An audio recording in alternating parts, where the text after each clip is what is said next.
for the masses. Headline edition, July 8, 1947. The Army Air Forces has announced that a flying disc has been found and is now in the possession of the Army. If the game is rigged, change the game. Game changer.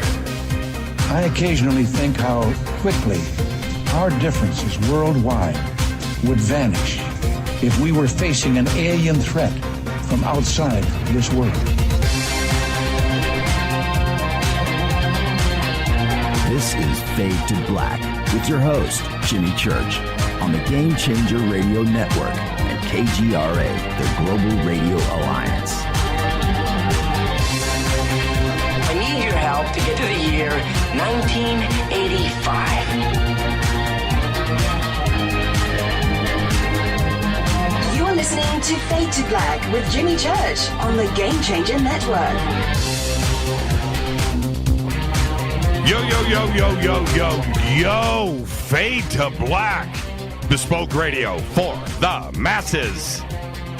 Today's Tuesday, January 9th, 9 days into the new year, just 356 days left. We are live from a bunker somewhere in downtown moist Burbank, California. And I would like to welcome everybody listening all around the world, all across the United States, hither and thither, to and fro, back and forth, up and down, east and west, north and south, far and near. This is Fade to Black for KJCR, the Game Changer Network, and KGRA, the Planet. I'm your host, Jimmy Church. What is cracking, everybody? How you doing? All right, in a great mood around here. Now, for everybody that was watching me on the bunker cam right there and was watching the Twitter feed, you saw what I was doing in real time. That was pretty cool, huh? I was dancing and tweeting, then hit tweet, and then blasted into the show. Coordinated, talented. Yeah. Man. What are we going to do? Well, this is what we're going to do now. Tonight, very special guest, Michael Cremo is here. Oh, no. Tonight is the night for an education. So you have to pay attention. You got to get out your pens and pencils and your notepads and take notes. And then after the show tonight, because you're going to go and research and do all of that stuff. But certain shows here, we do, we have fun, it's entertaining, and we just exchange stories, and it's great. It's amazing. I get that. And then other guests, we've got to pay attention, and you've got to stay focused for 3 hours, and it's a commitment. Well, you know what? Tonight, it's a commitment. Tonight, you need to focus. Okay? Tonight, you got to focus. It's Michael Cremo, and we are going to discuss our human origins. And I know when you guys see the list of guests for the week, right, and you're checking that out, and you do it week after week, and you're like, okay, that's a night I can kind of just come in and hang out. That's a night I can just kind of, that's the night I got to focus. Well, that's tonight. Tonight is coffee night. It's not go Beckley Teppy, let's pound shots night. No. It's not all fun and games in the Twitter box tonight. No, it's not that. It's Michael Cremo. And I realize that when you see a guest like Michael Cremo and you see that posted there, that's the serious hat. That's when you put on the serious hat and you're excited because you are able to get your education on, right? And that's what you're going to do tonight. Michael Cremo is here. Human origins. He, when we go down the list of game changers. You got your John Anthony West, sure. You've got Robert Schoch, of course. You've got Jay Widener, 100%. You've got Graham Hancock right there. Robert Bivol, absolutely. Right? These are game changers. And there's Richard Dolan, Jim Mars, Linda Moulton Howe, game changers. Stanton Friedman, game changers. Game changers, right? Okay. Don Schmidt, game changer. So, there's a list out there. Michael Cremo is a game changer. His book, Forbidden Archaeology, changed the game. 100%. So get ready. I realize that, and you're going to hear his voice. You're going to get all comfortable. Just like, when Mars would come on the show, you hear Mars's voice and you go into comfort zone and you start to get your knowledge on. And that's what we're going to do tonight with Michael Cremo. So get ready for that. He'll be with us at the bottom of the hour. Tomorrow night, Corey Good is here. And we are going to talk about how we won the war in space. That announcement, today's Tuesday. I believe it's up over at Divine Cosmos. We'll get those links up here in Twitter shortly. Okay, I've got the article here. I didn't go to Divine Cosmos to read it because they sent it to me. Thursday night is another Fader night and the No More Fake Newsroom with John Rappaport, followed by open lines all night long. The call-in numbers are 323-825-5045 or 323-275-9695. Follow us on Twitter at JChurch Radio, Facebook, YouTube. Everything is Fade to Black, JChurch Radio, Jimmy Church Radio. It's easy to go and find and Google. Head over to the website. Right there you can follow, like, and subscribe. The Sandbox, where you want to hang out for all of those intelligent conversations that are going to go on tonight during the show, is hashtag F2B. That's on Twitter. We use TweetDeck. And any questions or comments during the show, hashtag F2BQ. Today, I went into the studio, the bunker. By the way, it's raining. I'm going to get to that in a second. And TweetDeck wouldn't open right? I had notifications. I had hashtag F2B. Hashtag F2BQ would not load. It was a blank column. I got Rita's loading. Everything's loading. Everything's, coming. And I had no F2BQ. I'm thinking, man, what happened? Did Twitter shut down that hashtag? Did somebody come in here and say something? And it took a couple of run-throughs. But anyway, mine's running fine now. You can email throughout the show tonight, Jimmy at jimmychurchradio.com. And it's been raining here for 3 days. And the rain here, I know it's sprinkled a couple of times over the year since February. But I've been reading the news, and I guess it's true because I don't really remember. We haven't had any significant rain here since February. And now all of the fires and everything that rolled through here over the last couple of months certainly dried things out. But today, at least 13 people have been killed in flash flooding and mudslides all across Southern California. And authorities right now are working to evacuate 300 people that are trapped up in Montecito's Romero Canyon. That's up near Santa Barbara. 5 bodies were initially found earlier today in and around the town of Montecito. But late this afternoon, the death count climbed to 13. And that part of the state, Montecito and Santa Barbara, Montecito especially, is a very affluent area. That's where Oprah lives. Rob Lowe lives up there. Steve Martin lives up there. John Cleese lives up there. A lot of celebrities, and these are big estates with a lot of vegetation and greenery and things. But that's the majority. There isn't really a wrong side of the tracks up there. And for these mudslides to come down, that's how far the fires went. Montecito, probably back in 2009, 2010, also burned, and a lot of big homes went up in smoke. I don't know if this is tied into that, but nonetheless, to have 13 people die in mudslides after all of these fires, when everybody is going through all of this devastation up there, it is tragic, and it's just been a weird day. And I'll get back to this more in just a bit. Our next event is coming up, and today is the 9th, and it's coming up February 9th through the 12th in 1 month, 2018, at the LAX Hilton. Tickets and info are available over at jimmychurchradio.com. Click on the banners. It'll take you straight over there. Last night we had Teresa Yanaris here on the show, and she will be at the Conscious Life Expo. I'll be hosting the Ancient Aliens Seminar, or Ancient Aliens panel, on Friday night. On Saturday, I will be hosting the party that they are going to have Saturday night over there, and I think it's called the Summer of Love. The Summer of Love party, the 50-year anniversary of the Summer of Love. So I'm going to host that party on Saturday night and hanging out and introducing people and emceeing all weekend. So come and hang out with us. We have a booth there that we will be sharing with River Moon Coffee, and that will be right there at the check-in on the mezzanine level, sitting there all by itself. When you come up the stairs, we'll be sitting right there. So Rita and myself, we will be hanging out with all of you Fadernauts all weekend. So we'll see you there at the Conscious Life Expo. Don't forget to subscribe to our podcast. We have over 785 shows archived right there, $2 a month.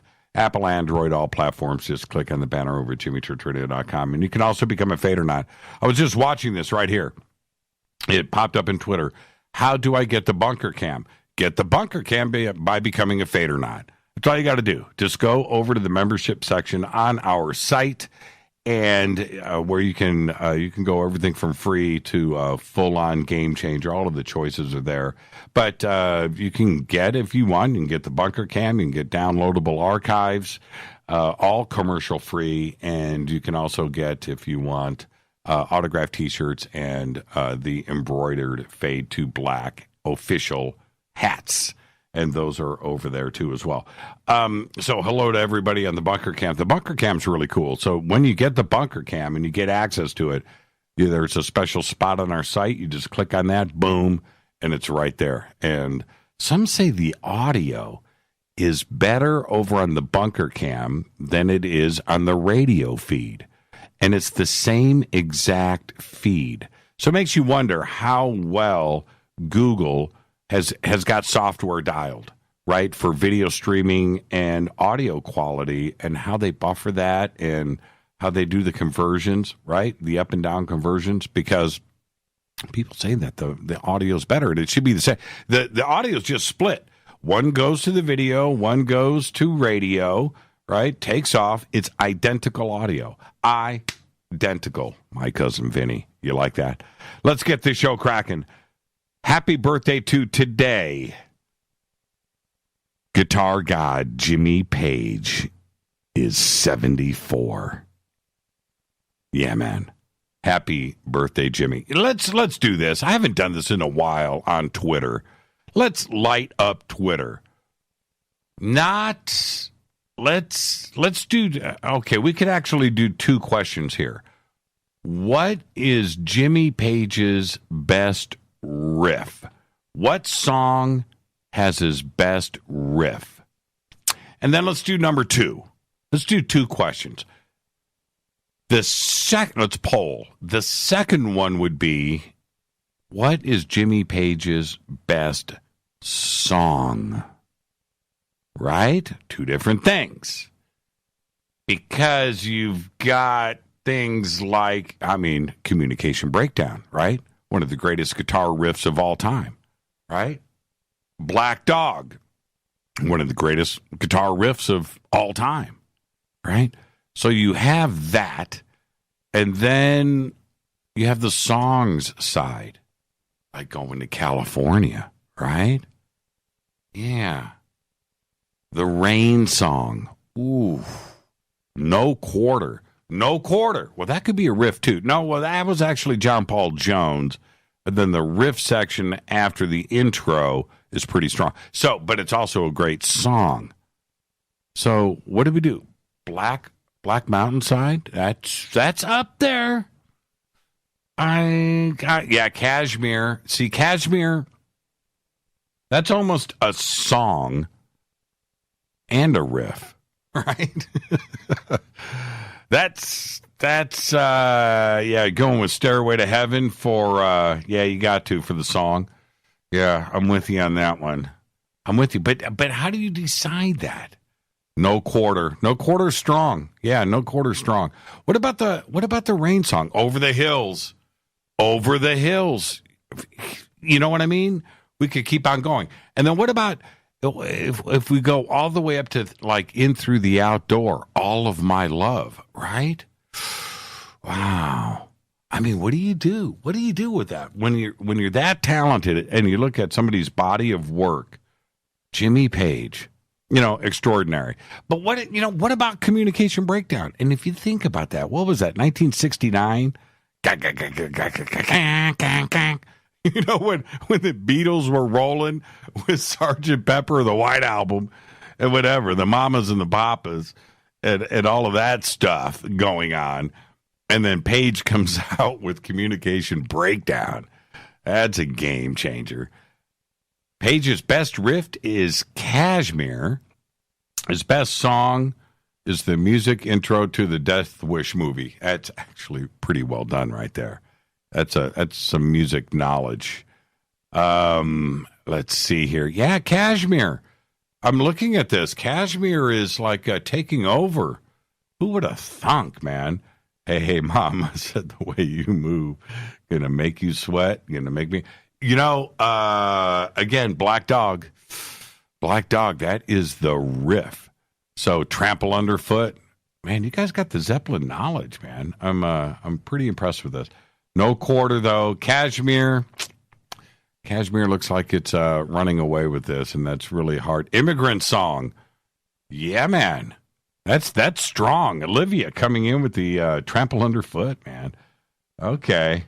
All of Zepp is the best. Yeah, that's the political way out of this. In the Light.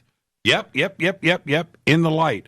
And have you seen, there is, somebody post the link to this. There is the Peanuts singing In the Light. Have you guys seen that? Somebody post that right there. Somebody post the Peanuts singing In the Light. It's really good. It's really well done. Somebody had a lot of time on their hands. Okay, where am I at? See, that's what Jimmy Page does to you. Happy birthday, Jimmy. 74 years old. Doug Aldrich, everybody, who does the music here on the show. Doug Aldrich has a Les Paul that Jimmy Page scratched on the back, his initials. And it's a J and a P combined. So it's got the little, so it's a J in the back, JP, scratched in the back of his Les Paul. Also today, actor J.K. Simmons is 63. J.K. from Oz. I'll never forget him for Oz. In fact, that's all I remember him in. He was good in Burn After Reading. He was really good in Juno. And he's okay in those Farmers Insurance commercials. I think it's Farmers. But it's Oz that put him on the map. Actor J.K. Simmons today is 63. Our dead guy's birthday today is, I need a moment of silence here. Bob Denver, 1935 to 2005, died at the age of 70. He starred first on the TV series The Many Lives of Dobie Gillis. Or was it Loves? Was it Many Loves of Dobie Gillis or Many Lives of Dobie Gillis? I can't even remember, so long ago. It was before my time, actually. But then he moved on to mega stardom, playing the part of Gilligan in Gilligan's Island. And, yeah, he owned the world for a minute. Happy birthday, Bob Denver, if you're listening. On this day in history, OTD in 1493. Okay, listen to me. 1493. Oh, there it is. Link to the Peanuts tune. Is that it right there? Is that it? Okay, I'm going to retweet this anyway, Brian. You better send me the right link. That doesn't say Peanuts singing in the light. Okay, that looks like it's it.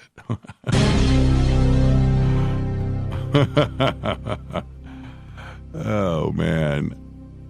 All right, I'm not going to, I was going to play it, but where am I? Somebody help me. Oh, 1493, on this day, explorer Christopher Columbus, sailing near the Dominican Republic, sees 3 mermaids in the water. That's right. Puts in his log, writes it down. He sees 3 mermaids. In reality, he actually saw 3 manatees and describes them as, not quite as beautiful as they have been painted. And quote, in the captain's log, fate or fact, Modern movies, now for those of you out there that cheat, remember this. Modern movies have an invisible watermark that can track any person filming at any theater illegally. That's right. When was the last time you went in and broke the law? Have you thought about that? It's the many loves of Dobie Gillis. Is that right? Why was I thinking lives? Yeah, the many loves of Dobie Gillis. I swear I thought it was lives. That's what I get for going off of my memory. So, When the Levee Breaks from Zeppelin 4 is my number one. Yeah, that's pretty good. Yeah, Brian, thank you for that. I appreciate it. That's a good link. And I retweeted it. Fader Fact. Oh, I just did that. Tonight we have a very special guest, Michael Cremo, and we're going to be talking about human origins. And tomorrow night, Corey Good is here. We're going to talk about how we won the war in space. He has posted that article today. Thursday's another Fader night with the No More Fake Newsroom with John Rappaport. And open lines all night long. 323-825-5045 or 323-275-9695. Now, today, if you're wondering why I have this great tone in my voice, I'm uppity, I feel good. Today, the fourth quarter talk radio rankings and market share were released.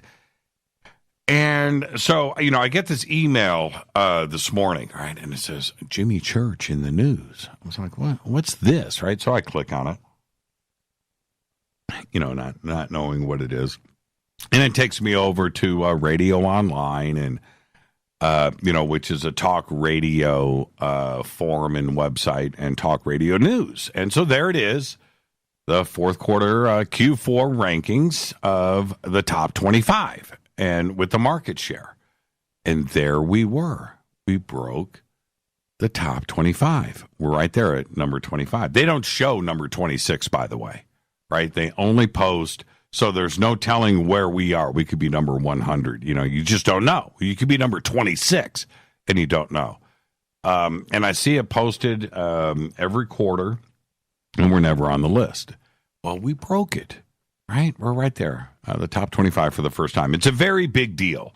And going up and you look at the list, there's some heavy cats up there, right? Rush Limbaugh, Alex Jones. But there was something that caught my eye there, and it's actually in the article that was written. It's on the on the lead article on the homepage.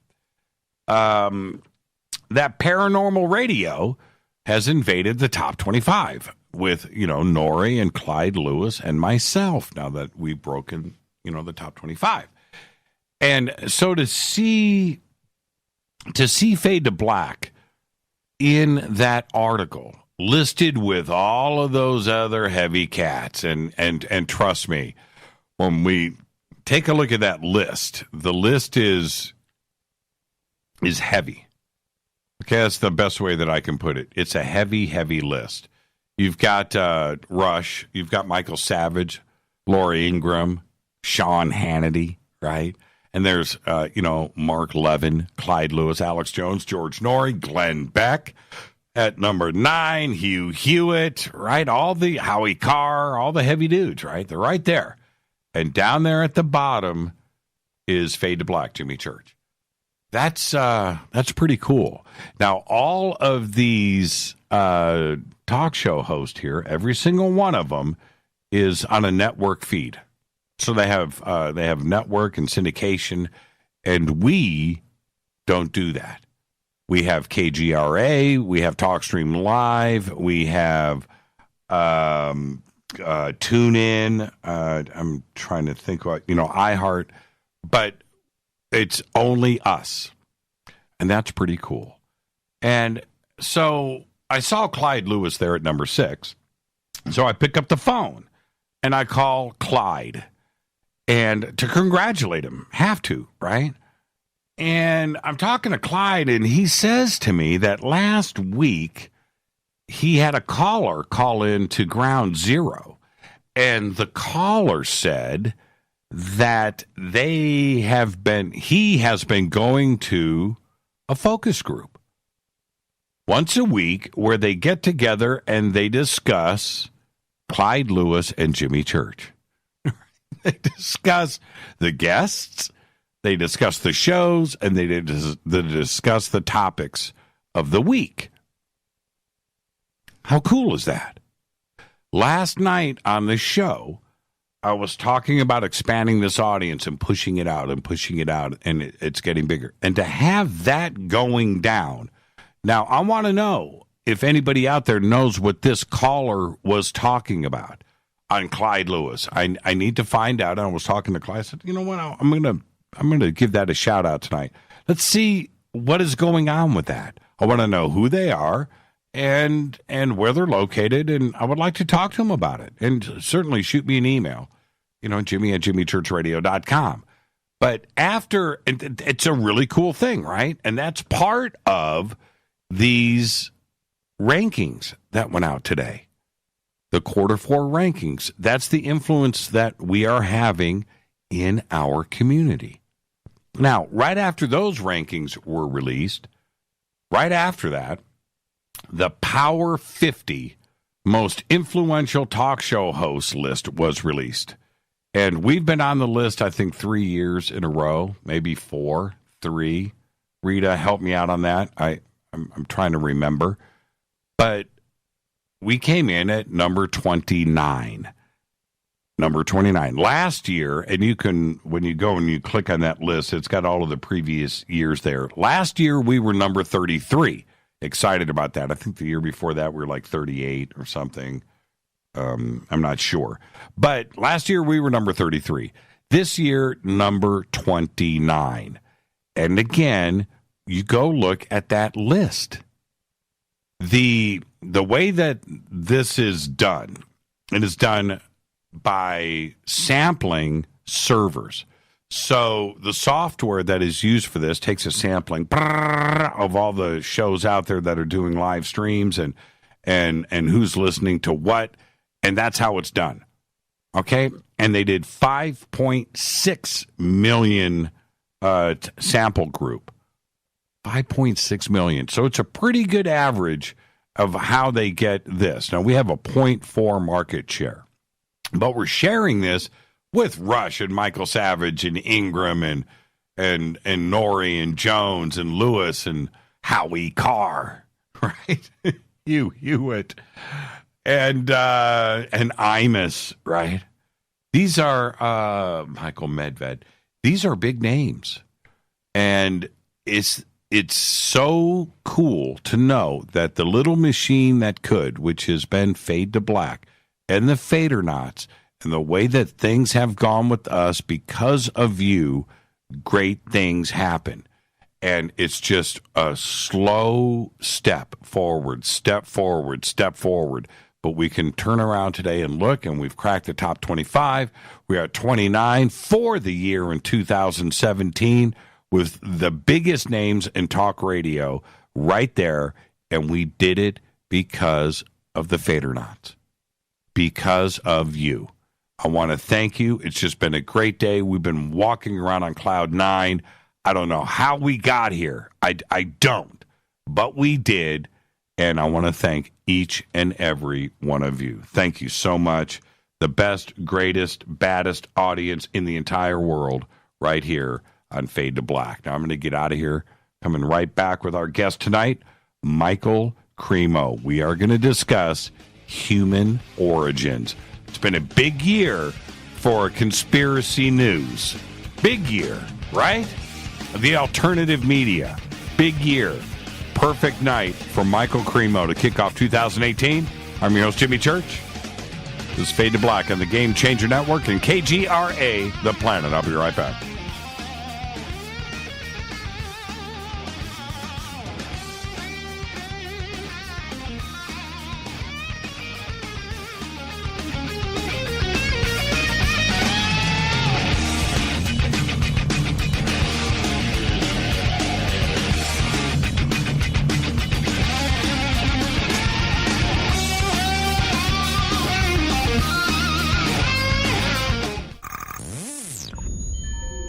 You're listening to Jimmy Church, Fade to Black. Fade to Black will now pause for alien identification. The station station that talks the net. KGRA Radio. When you take the beans from Central America with dashes of Indonesian and African mixed in and then roast it to the dark side of fade to black, you create the ultimate brew of fringe. Introducing the Fade to Black blend from Rivermoon Coffee. Yes, Rivermoon's darkest customized roast was created for the love of Fade to Black. The alchemy of masterful roasting and smoking the beans is in every sip of this full-bodied, dark Java. I need my coffee dark, deep, with distinct bittersweet chocolate highlights, just like the bunker.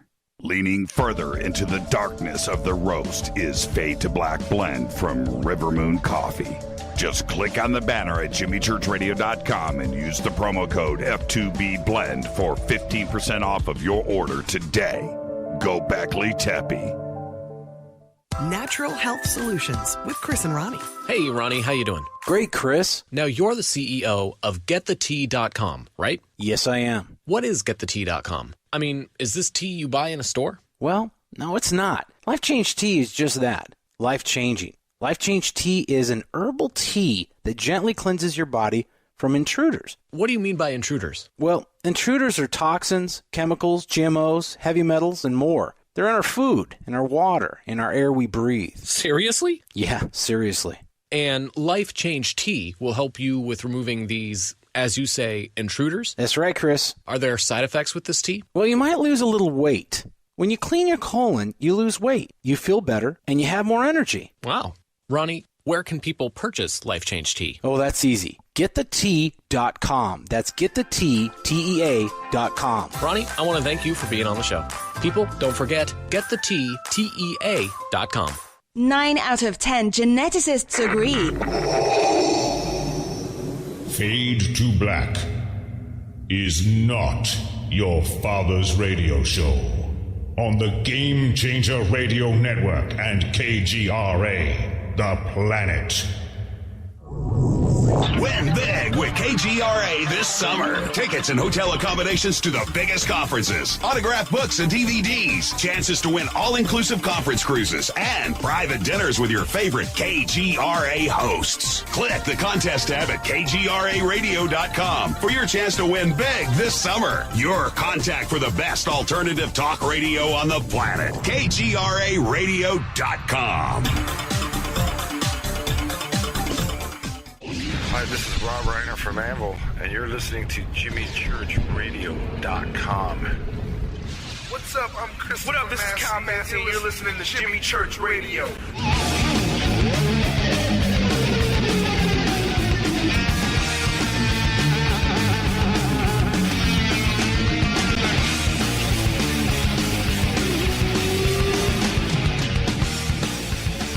All right, welcome back. Fade to Black. I'm your host, Jimmy Church, on the Game Changer Network and KGRA The Planet. You can follow me on Twitter at JChurchRadio. You can follow Michael Cremo at Michael Cremo on Twitter. The links are up there on Twitter right now. If you want to join in the conversation, hashtag F2B is the sandbox. Hashtag F2BQ are questions for myself or Michael during the show tonight. Now, Michael, known as the Forbidden Archaeologist, is hailed as a groundbreaking research pioneer and international authority on archaeological anomalies. His landmark bestseller, Forbidden Archaeology, challenged the very foundation of the Darwinian evolution. Cremo is a member of the World Archeological Congress and the European Association of Archaeologists, and after receiving a scholarship to the International Affairs at George Washington University, he began to study the ancient Sanskrit writings of India, known as the Vedas. With all of the groundbreaking news about recent discoveries around the world and everything that happened in 2017, tonight is the perfect night to discuss the true origins of man, how old we really are, and how we got here. His website is mcremo.com. The links are at jimmychurchradio.com. You can just click and head straight there. And I would like to welcome back to Fade to Black our professor, our good friend, Michael Cremo. Michael, good evening. How are you? Jimmy, I'm fine, and it really is great to be back on Fade to Black. You have much love here. The Fadernauts and our audience is just so excited about to have you back on the show. But we all have the same question. Right now, it's really raining here in Southern California. You live down here with us. How did you any danger today? Any flooding, or did you get through it okay? No, I got through it okay. The part of town that I live in is pretty flat, so no mudslides. But it's the first real rain we've had in a long time, so it's taken some getting used to. It's so funny around the country, Michael. It rains all the time. In the Midwest, it just rains all year long, and it's not appreciated. Out here, when it rains, you almost want to run out and dance in the streets, don't you? It's such an event. It's an event when it rains in Southern California. Absolutely. Now, what I wanted to jump into tonight is human origins. And over the years, when you've been on with us, we've had so many subjects that we have covered on each show, and we've kind of jumped into human origins a little bit. But after 2017, this is my take, and I want your vibe on this. I think that our community and consciousness and awakening has expanded around the world. I think a lot of people are aware today that weren't in years past. And I'm cool with that. But with that, we've had some pretty amazing revolutions, not only out of Giza with the new chamber and the Great Pyramid, but and the new developments in Göbekli Tepe, and certainly down in South America, and skulls and skeletons and DNA testing, and all of this stuff is going on. But when people are aware of that, Michael, then they go back and they start to look at researchers like yourself, and they dive back into it, right? Do you think that's what was going on this year? Do you think that the awakening is starting to happen worldwide? Yeah, there are lots of signs of that. I think there's an explosion of interest in these topics because they really touch on the very essence of our being.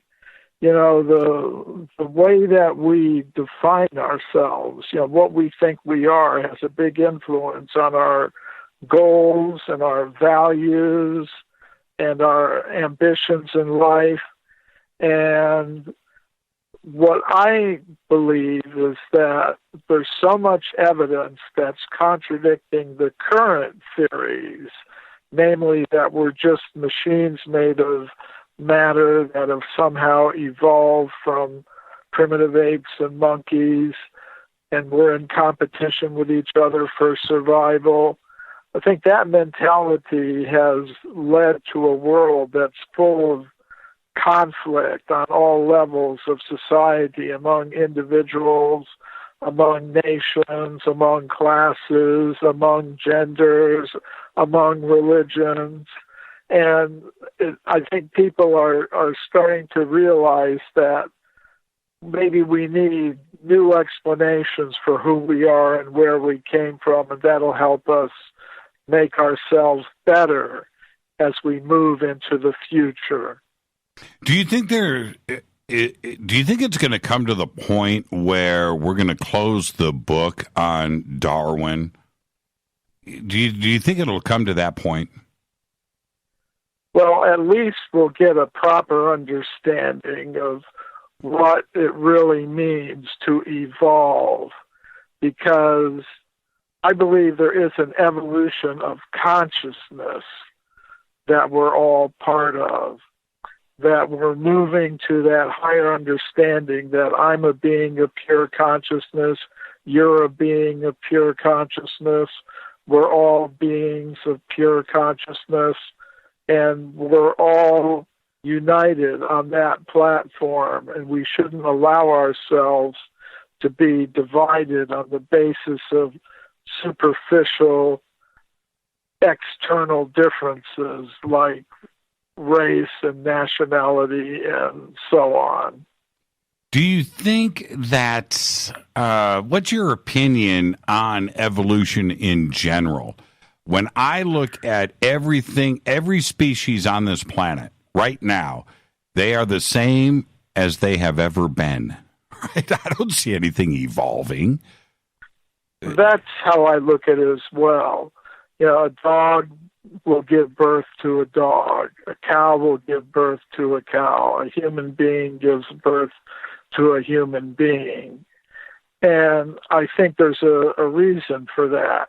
Now, where I think evolution comes in is in understanding that all of these bodies, whether we're talking about a human body or an animal body or a plant body or an insect body, a bird body, a fish body, they're all vehicles for a conscious self. The conscious self is what we really are. We're different than the vehicles that we happen to be in right at the present moment.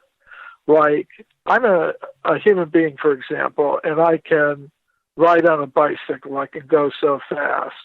If I get on a motorcycle, I can go faster. If I get in a car like a Maserati or a Lamborghini or something like that, I can go even faster. If I get in a boat, I can go along the water. If I get in the submarine, I can go under the water. If I get in an airplane, I can fly in the sky. If I get in a space capsule, I can go into outer space. I'm the same person, but because of the vehicle I'm in, I'm able to operate in a different way. So similarly, in the process of reincarnation, the soul, the conscious self, the being that we really are, can move from one type of bodily vehicle into another.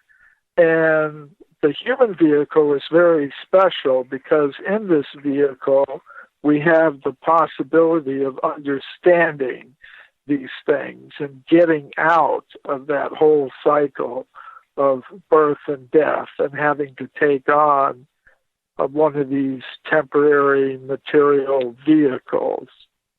Do you have when we discuss evolution? There's the opposite of that is de-evolution, and I have. And before you start laughing, we have devolved a few times, haven't we?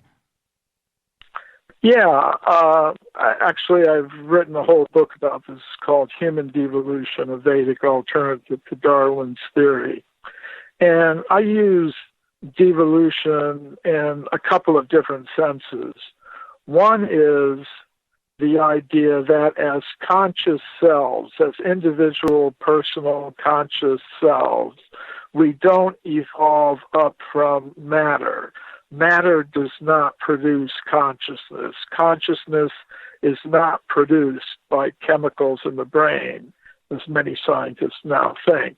Rather, consciousness has its own existence apart from matter, and it has its own independent existence. It can come into contact with matter and become covered by matter. That's our current state.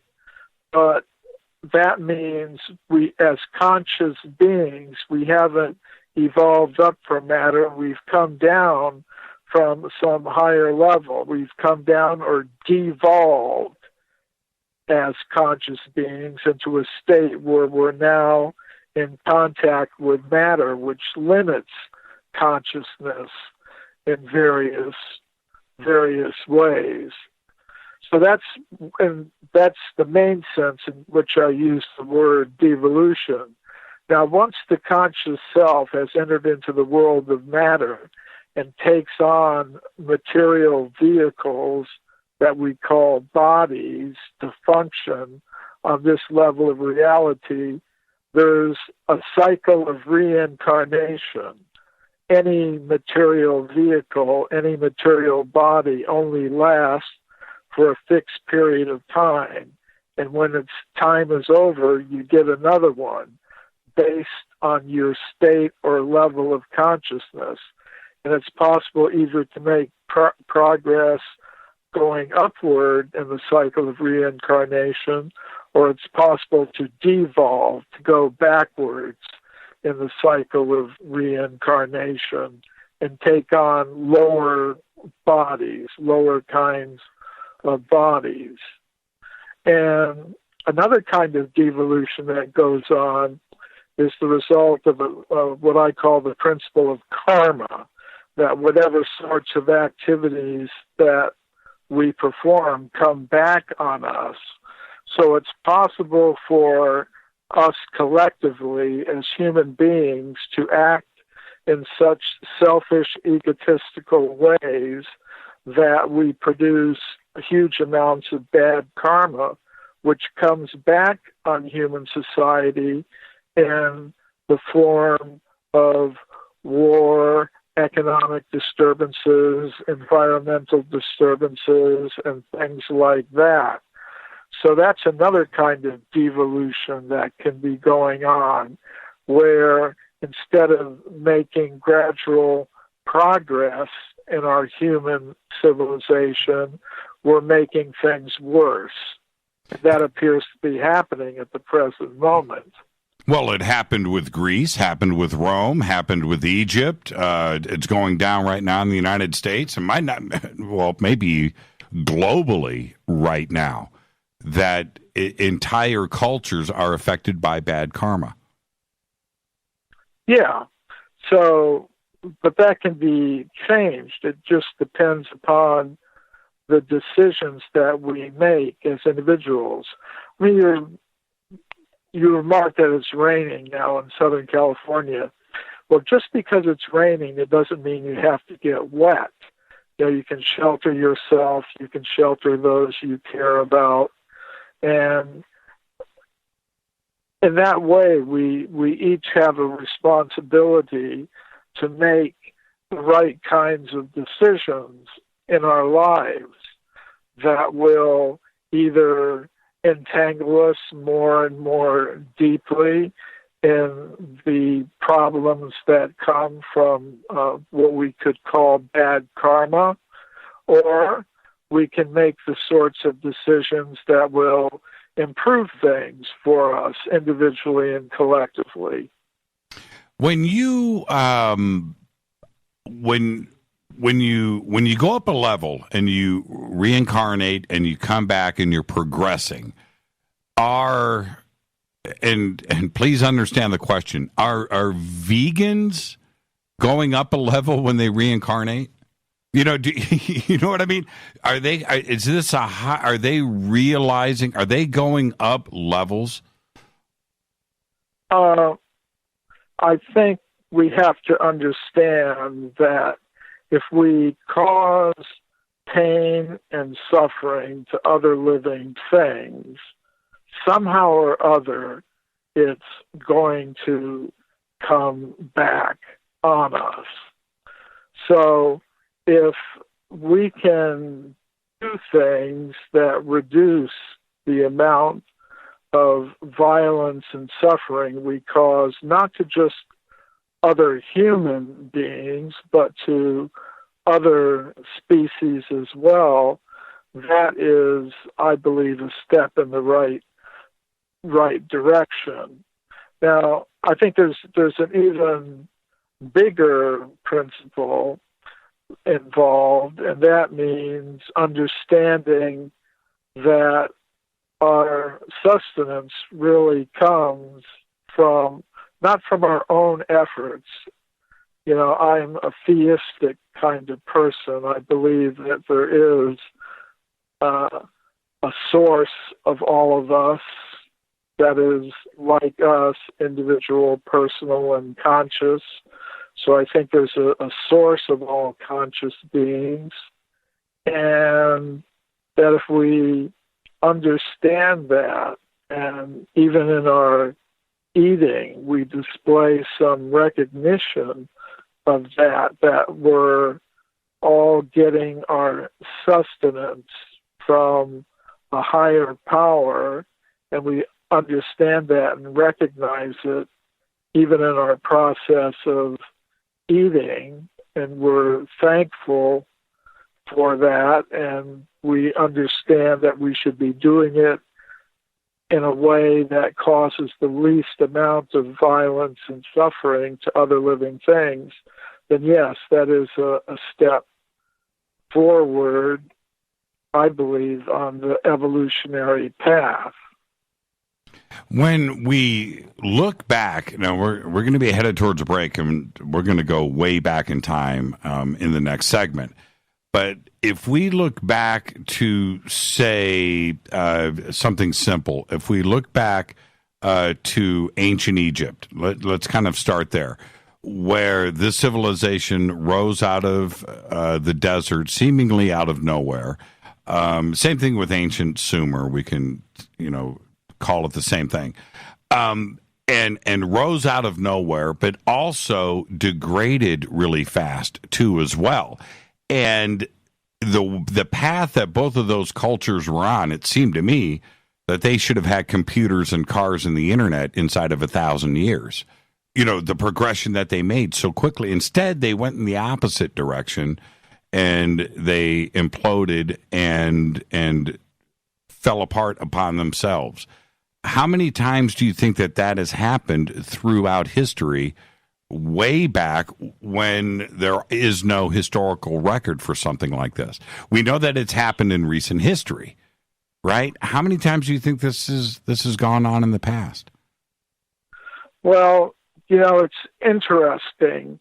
If you look at the writings of the Greek historian Herodotus, he tells how once he went to Egypt and he was talking with one of the Egyptian priests at that time, a couple thousand years ago.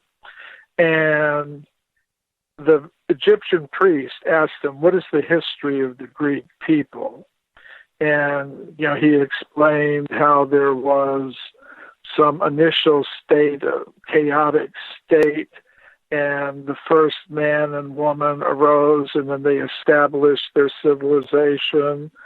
And the Egyptian priest told him, well, actually, your history goes back much further than that, because that state, that chaotic state you mentioned, was a devastation that took place, wiping out life on this level of reality. But before that, there was another cycle of time when there were people on Earth. And before that, another cycle. And this is something that I've gotten from my studies of the ancient Sanskrit writings of India, that time goes in vast cycles, and that human civilizations have risen and fallen many times in the long history of the Earth. And that's something you'll find mentioned in the writings of Plato and Aristotle as well. Something they got from the Egyptians, who probably got it from civilizations further to the east. This idea that humans have been present for vast periods of time on Earth, and there have been these cycles that involve periodic catastrophes and devastations. If you look at the history on the walls of Edfu in ancient Egypt, which is something that Herodotus was directly referring to, that was done at 400 BC when he went to Egypt. And they specifically say right there, well, yeah, we can go back to 3000 BC, back to Menes, but it actually, that's just the start of dynastic Egypt. We were here for thousands and thousands of years before that, and great floods and islands and knowledge and gods. It stretches way back into the Ice Age. And it's something that modern historians don't want to recognize as part of the historical record. Why do you think that is? Well, and not only the Egyptians said that, but, you were talking about the Sumerians and the Babylonians and people from that part of the world. Their histories that were recorded by an historian named Berosus had king lists going back 432,000 years. Right. Which is really quite amazing. And the ancient Sanskrit writings of India have histories that go back even further in time. So what that tends to mean is that these ancient civilizations, these ancient wisdom traditions, had the idea that humans have always been present on Earth since the very beginning of the history of life here, which tends to indicate that there's a reason for us being here, that we're coexistent with the history of the Earth. That suggests that the Earth was deliberately manifested as a place for conscious selves to exist in connection with matter. And that arrangement must have been made by some higher conscious being. And I think that's something that modern science just is totally unwilling to accept. They prefer the idea that we're just accidents of evolution that have taken place in an accidental universe that just happened by chance somehow, because if that's true, then they can be the controllers.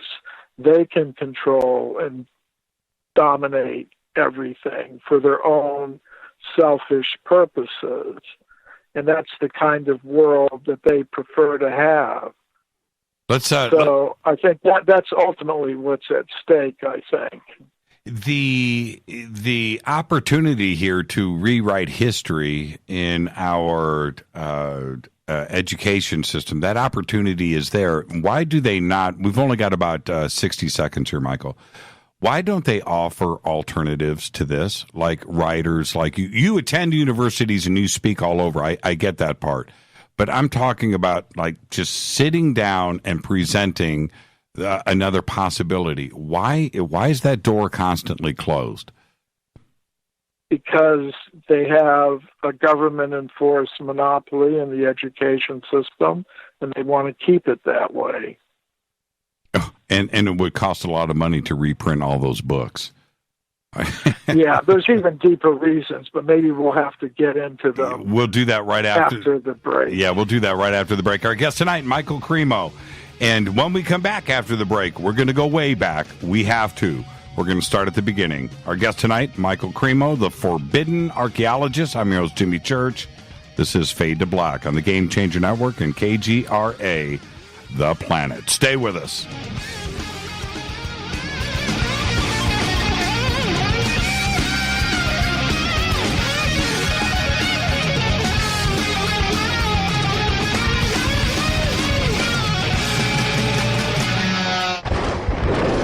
This is Fade to Black with Jimmy Church on the Game Changer Radio Network and KGRA, the Global Radio Alliance.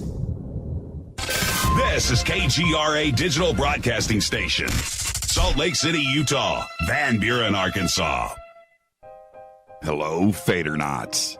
This is Jimmy Church, and I'm introducing New Pharma, a company whose products are based on science.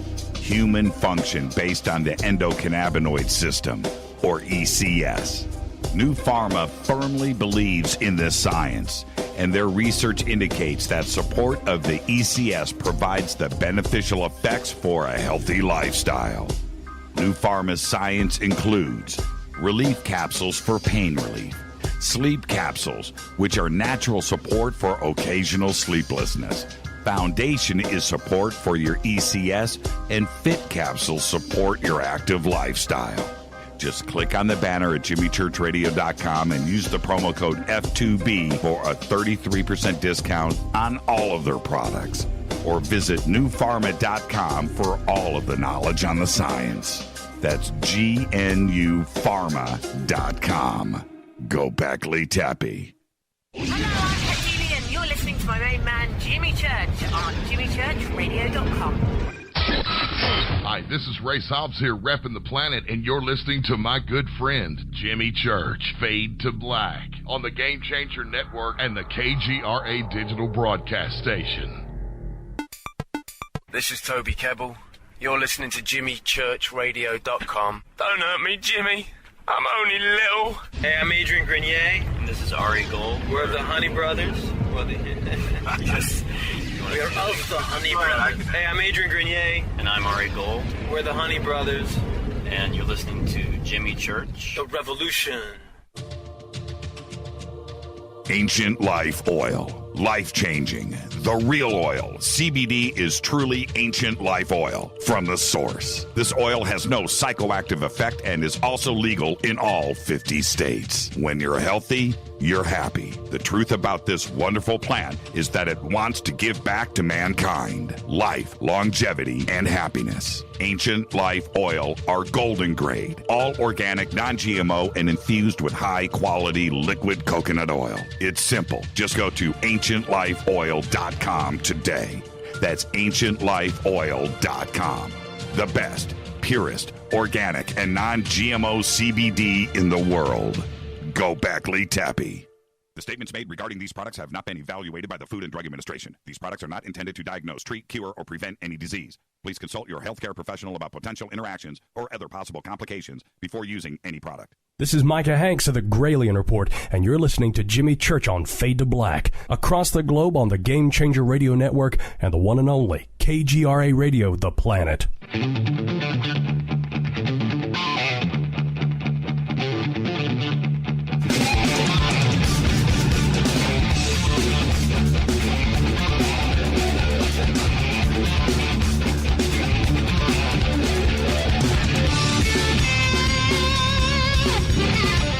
Welcome back, Fade to Black. I'm your host, Jimmy Church. Our guest tonight, Michael Cremo.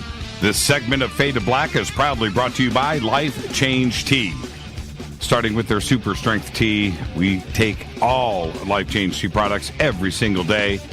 Just go to their banners over at jimmychurchradio.com. Use the promo code FADER, and you will get yourself some free shipping. Now, Michael, let's start here.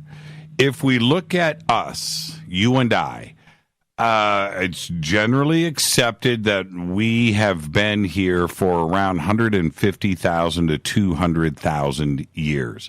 I don't know where the missing link is. I don't know what we've evolved from. I don't think we evolved from anything. I think we were put here. But that's my own take. But if we go back, and I like what you said earlier, so I want to go here now. If we go way back millions of years, even billions of years, and through these different cycles of us being here, how did we get here? How did that perfect DNA show up on this planet? The first thing to understand is that we are, in our essence, beings of pure consciousness. That's what we really are. We aren't the body made of chemicals, DNA, different kinds of molecules. Consciousness ultimately is something completely different from that. No scientist has ever shown how you can combine chemicals and get consciousness out of it. Consciousness has its own independent existence. And originally, each individual conscious self is meant to exist on a higher level of reality that I call the level of pure consciousness. And the ruling principle of that level of pure consciousness is harmonious, loving cooperation among all individual conscious selves and the source of all of them, the source of all conscious beings. If a conscious self becomes egotistical, selfish, domineering, controlling, exploiting, it can no longer exist on that higher level of reality. So there must be an alternative reality for it to exist in, and that is the material level of reality. And when a conscious self comes to the material level of reality, it needs vehicles in which to function on this level of reality. You know, for example, I'm a human. I normally walk around on the land. If I want to exist in an alien element like water, if I want to exist under the water for more than a few seconds, I'm going to need some kind of vehicle. I'm going to need a little submarine or a diving suit or something like that that will allow me to function in the alien element of water. So where does that diving suit or little submarine come from? It comes from an engineer who understands that if a human being is going to live under the water, it needs such a vehicle. So the engineer designs it, builds it, and somebody uses it to live under the water, travel under the water. So similarly, there's a higher intelligence in the cosmos that understands if conscious selves are going to exist in the world of matter, they need vehicles made of matter in which to function on this level of reality. So those vehicles are made of matter in the form of different molecules and DNA ultimately. And where does that come from? Well, it comes from a higher intelligence in the cosmos that has engineered these vehicles. Nobody has really explained how these things come about in any detailed, really scientific way. We're just asked to believe that somehow or other it happened by evolution. But these different kinds of bodily vehicles are designed and engineered by a higher intelligence in the cosmos, and they're provided right at the very beginning. And they can be used for a dual purpose.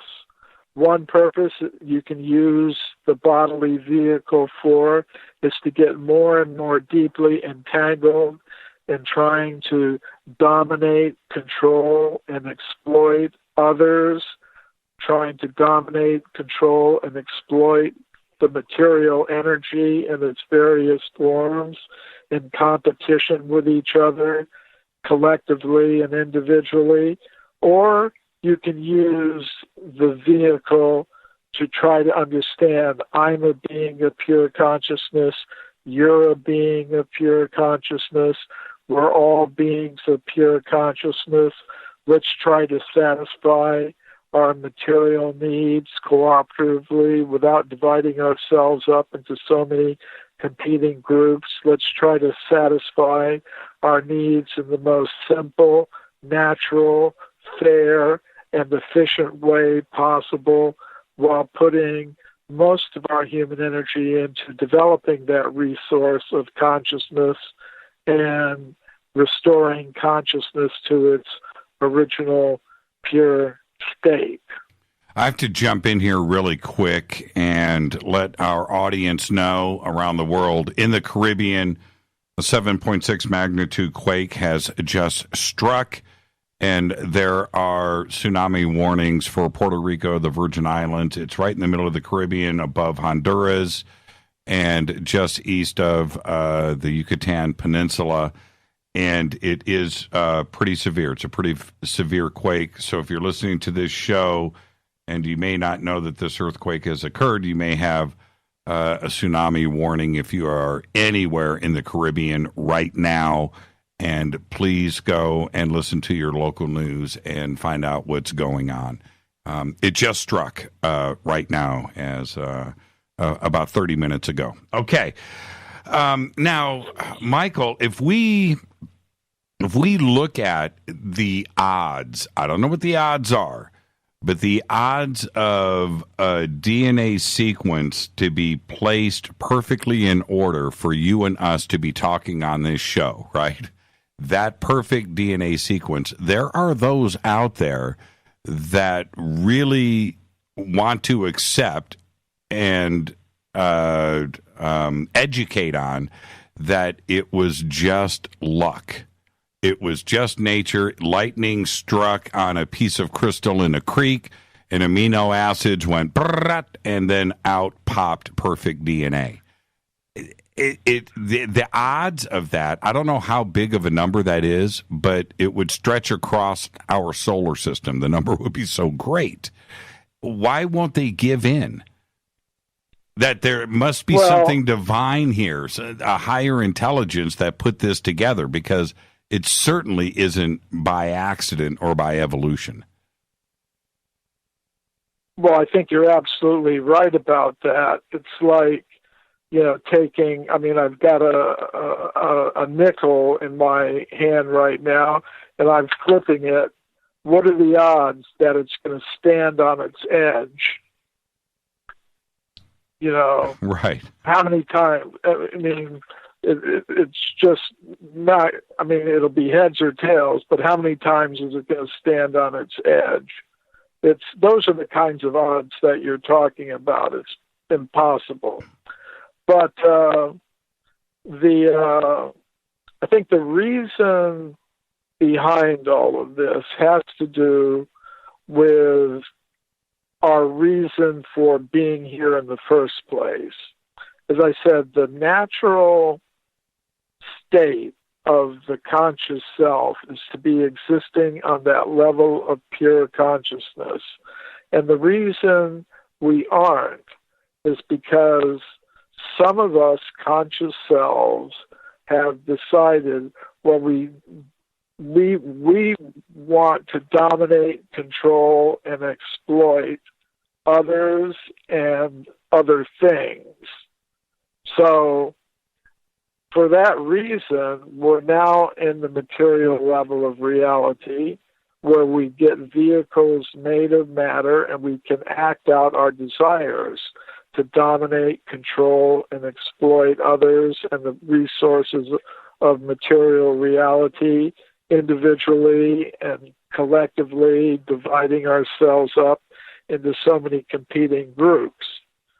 Now, that process of dominating, controlling, and exploiting the material resources, it can be done in such a way that it generates a tremendous amount of wealth and power for people who are able to control it.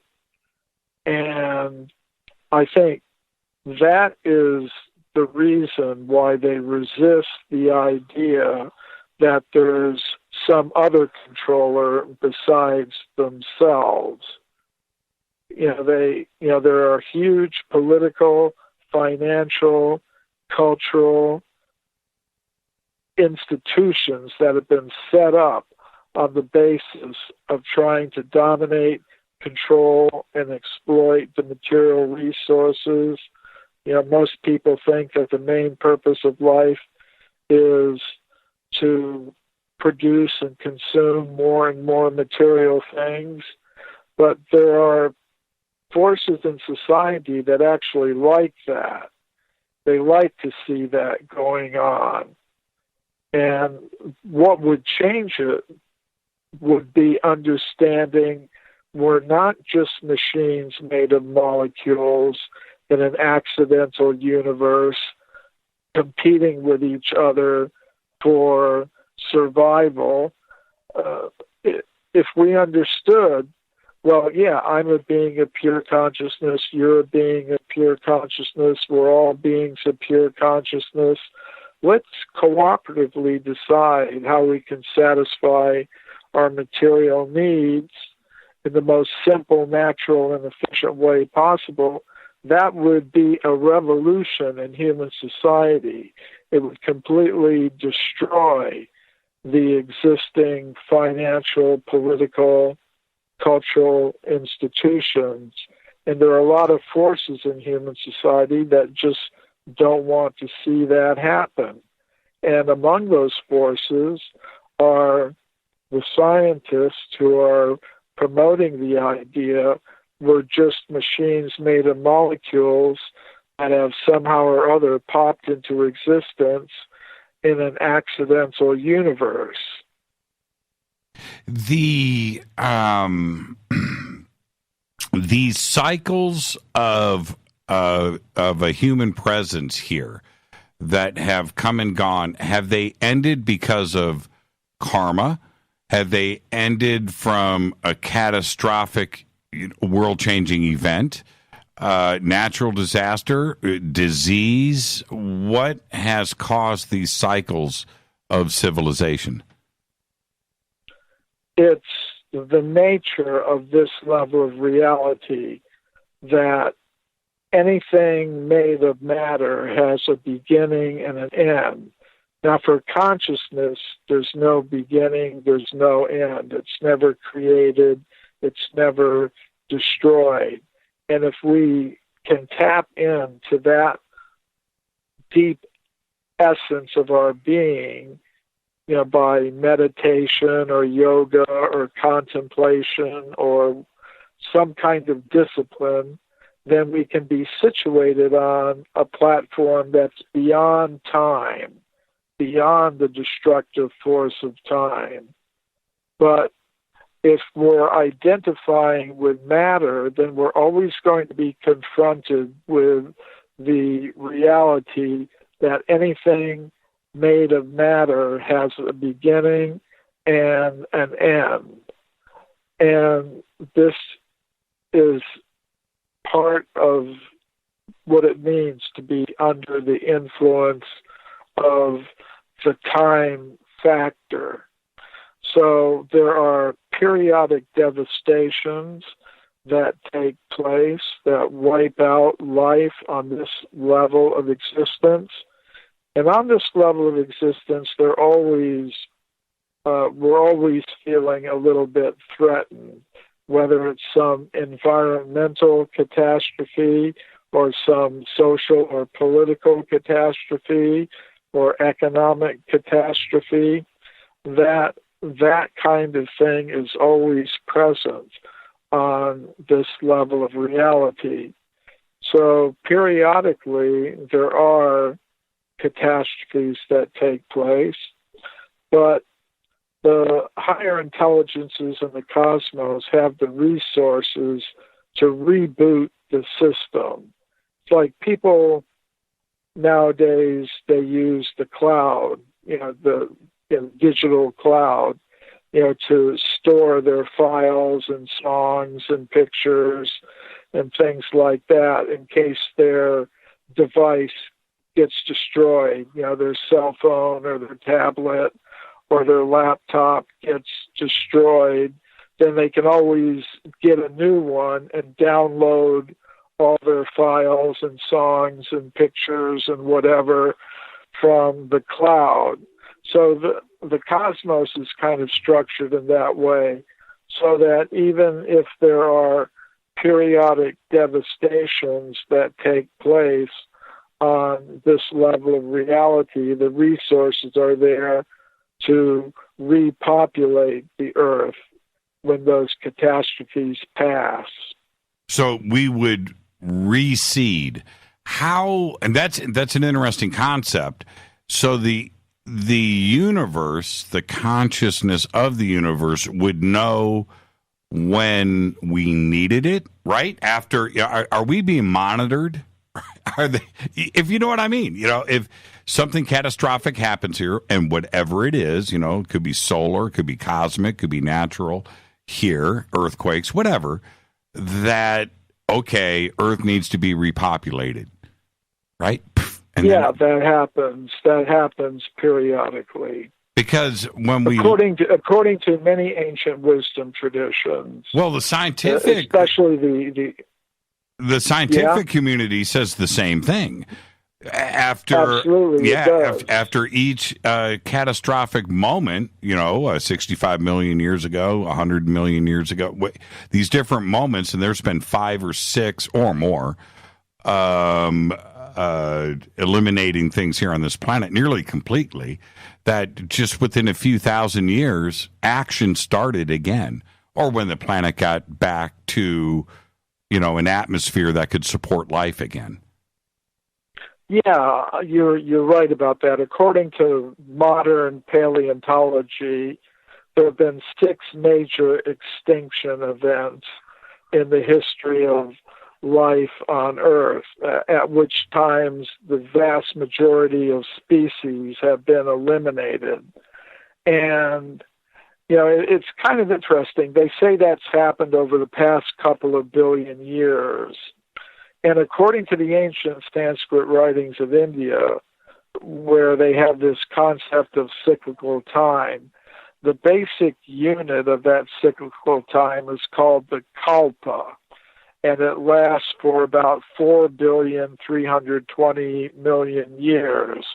And according to the Vedic cosmological calendar, that kalpa is divided into 14 subcycles, each lasting about 300 million years, called manvantars. And according to the Vedic cosmological calendar, we're now in the middle of the current kalpa. And that means we're now in the 7th manvantar, and that means there have been 6 manvantar periods before us. Each one is preceded by a catastrophe, a cosmic devastation, after which the Earth has to be repopulated. So you're right, even according to modern science, there have been 6 major extinction events in the history of life on Earth over the past couple of billion years. And according to the ancient Sanskrit writings of India, which were written thousands of years ago, before modern science really got started, they had the same idea. There have been 6 major extinction events in the history of life on Earth, going back a couple billion years or so. Of course, the difference between the modern scientific account and the account that's found in these ancient wisdom traditions is that, according to the ancient accounts, humans were present in all of these different cycles, and modern science would say only at the very end of the last cycle have we appeared. In 1993, when the book was published, Forbidden Archaeology, how far along were you into the Sanskrit at that time? And would you have written the book differently if you weren't following the Sanskrit writings? Or did it influence you more after the book was published?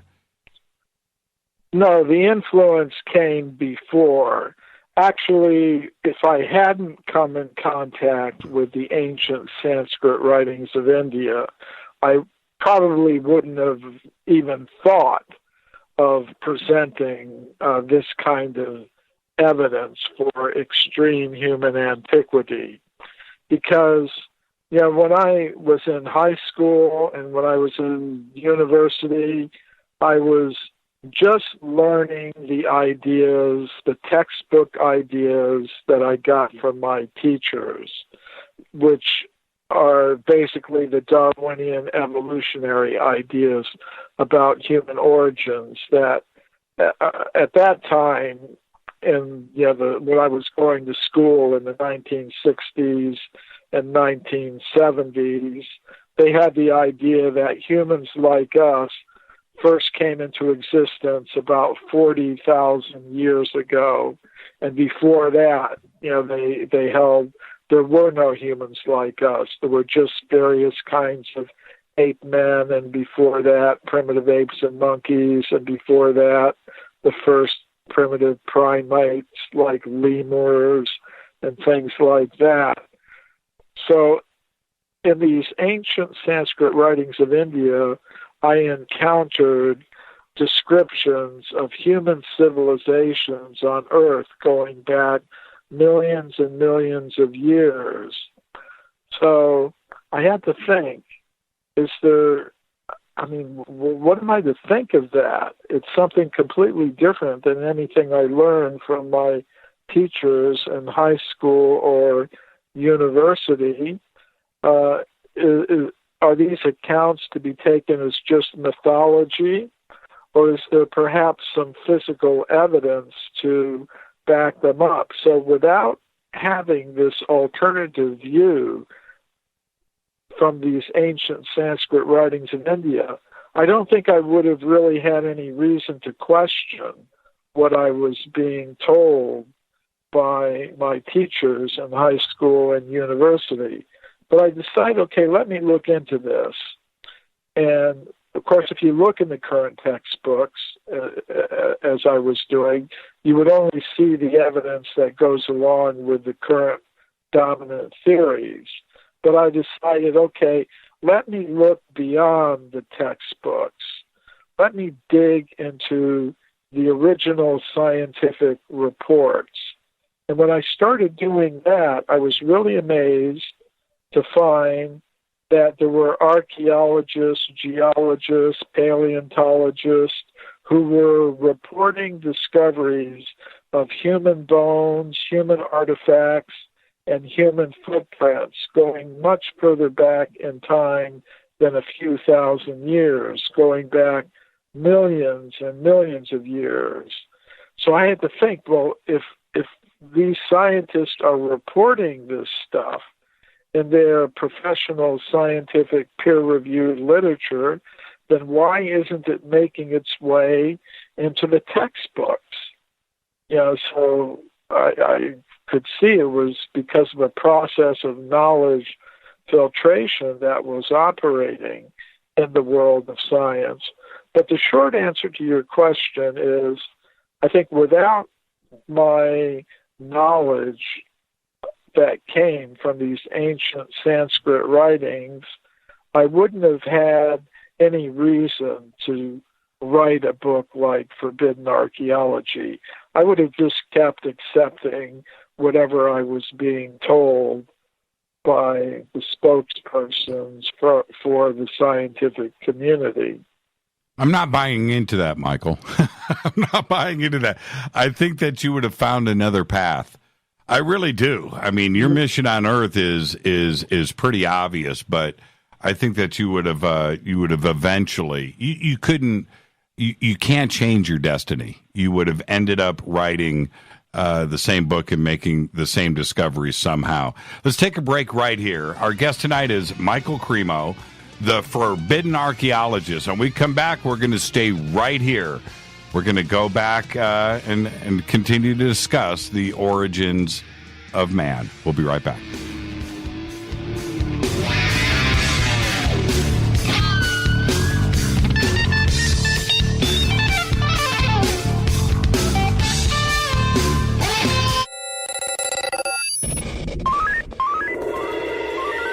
Way out here, we listen to Jimmy Church. You're listening to Fade to Black.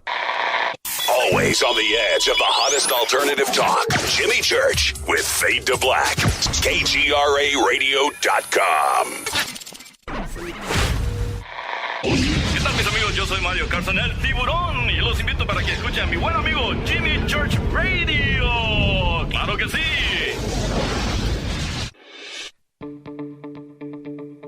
Hurricanes, earthquakes, wildfires. This year we've experienced more than our fair share. This is Jimmy Church of Fade to Black, and last month I decided to make sure my family does not have to worry about food should we get caught in a real emergency situation. Introducing Numana, a healthy, storable product that tastes so good that you'll want to eat it every day instead of just during those times of duress. All Numana products have a 25-year shelf life, are MSG and GMO-free, no preservatives, and are made in America. With the Numana pack in your home, you'll be able to sleep at night knowing that you've protected your family. Not only have I tasted and tested, I own it. Now you can too. Just click on the Numana banner on jimmychurchradio.com and use the promo code Jimmy when you order. In addition to a discount, we'll send you an autographed Fade to Black t-shirt. Seriously, go Beckley Tappy. Do you worry a lot? Whether you're a college student, busy professional, parent, or grandparent, ongoing stress and elevated levels of the stress hormone cortisol can rob your memory, your health, and your future. Now you can combat the effects of stress and anxiety while improving your memory and recall at the same time with the dietary supplement Calm and Clever. Studies show that the ingredients in Calm and Clever reduce cortisol by as much as 30% in 1 to 2 weeks. Call 1-800-758-8746 or calmandclever.com. You listen to us, and we listen to you. And so does the CIA. KGRAradio.com. Hi, folks. CBD is the home run hitter for health right now. Why, you ask? Because of what it does for the body. Unfortunately, I can't tell you all about the benefit. You know, there's reasons. Do your due diligence and log on to ancientlifeoil.com. That's ancientlifeoil.com. Ancient Life Oil uses organic ingredients and is blended in coconut oil for some of the best benefits. Legal in 50 states and non-psychoactive. Log on to ancientlifeoil.com. That's ancientlifeoil.com. You are listening to Fade to Black with Jimmy Church on the Game Changer Network. Oi, oi, I'm Reese Evans. You're listening to Jimmy Church. This is Revolution. The revolution will not be televised. The revolution is on radio. Ciao.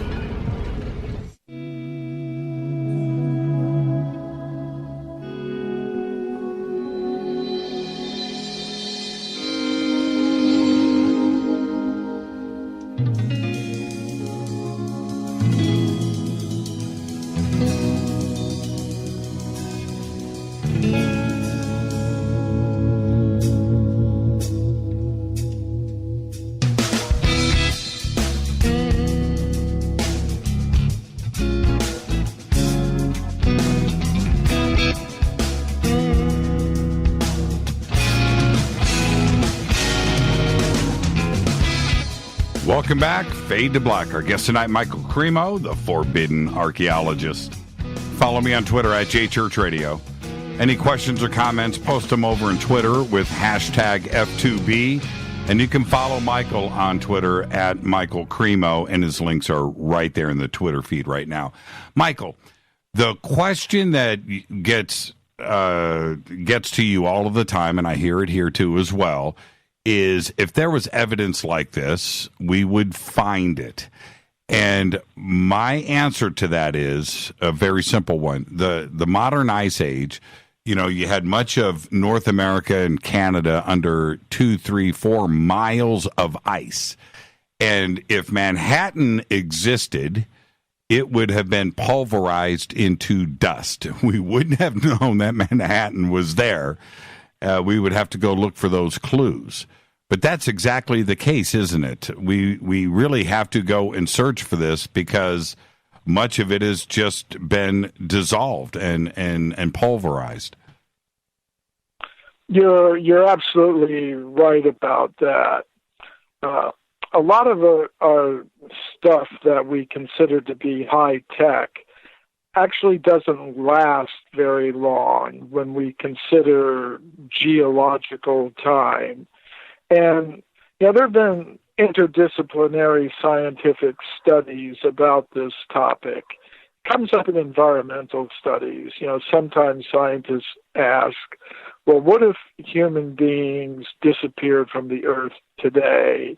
What would happen to the remains of our cities and factories and automobiles and jet airplanes and computers and stuff like that? What would happen to it all? And as you were kind of mentioning, over the course of geological time, things can happen. You mentioned the ice ages. That's one thing. Also, most of our major cities and towns are on bodies of water, rivers, lakes, or ocean front. And you were just mentioning the earthquake that happened in the Caribbean area, the tsunami. So those kinds of things can happen.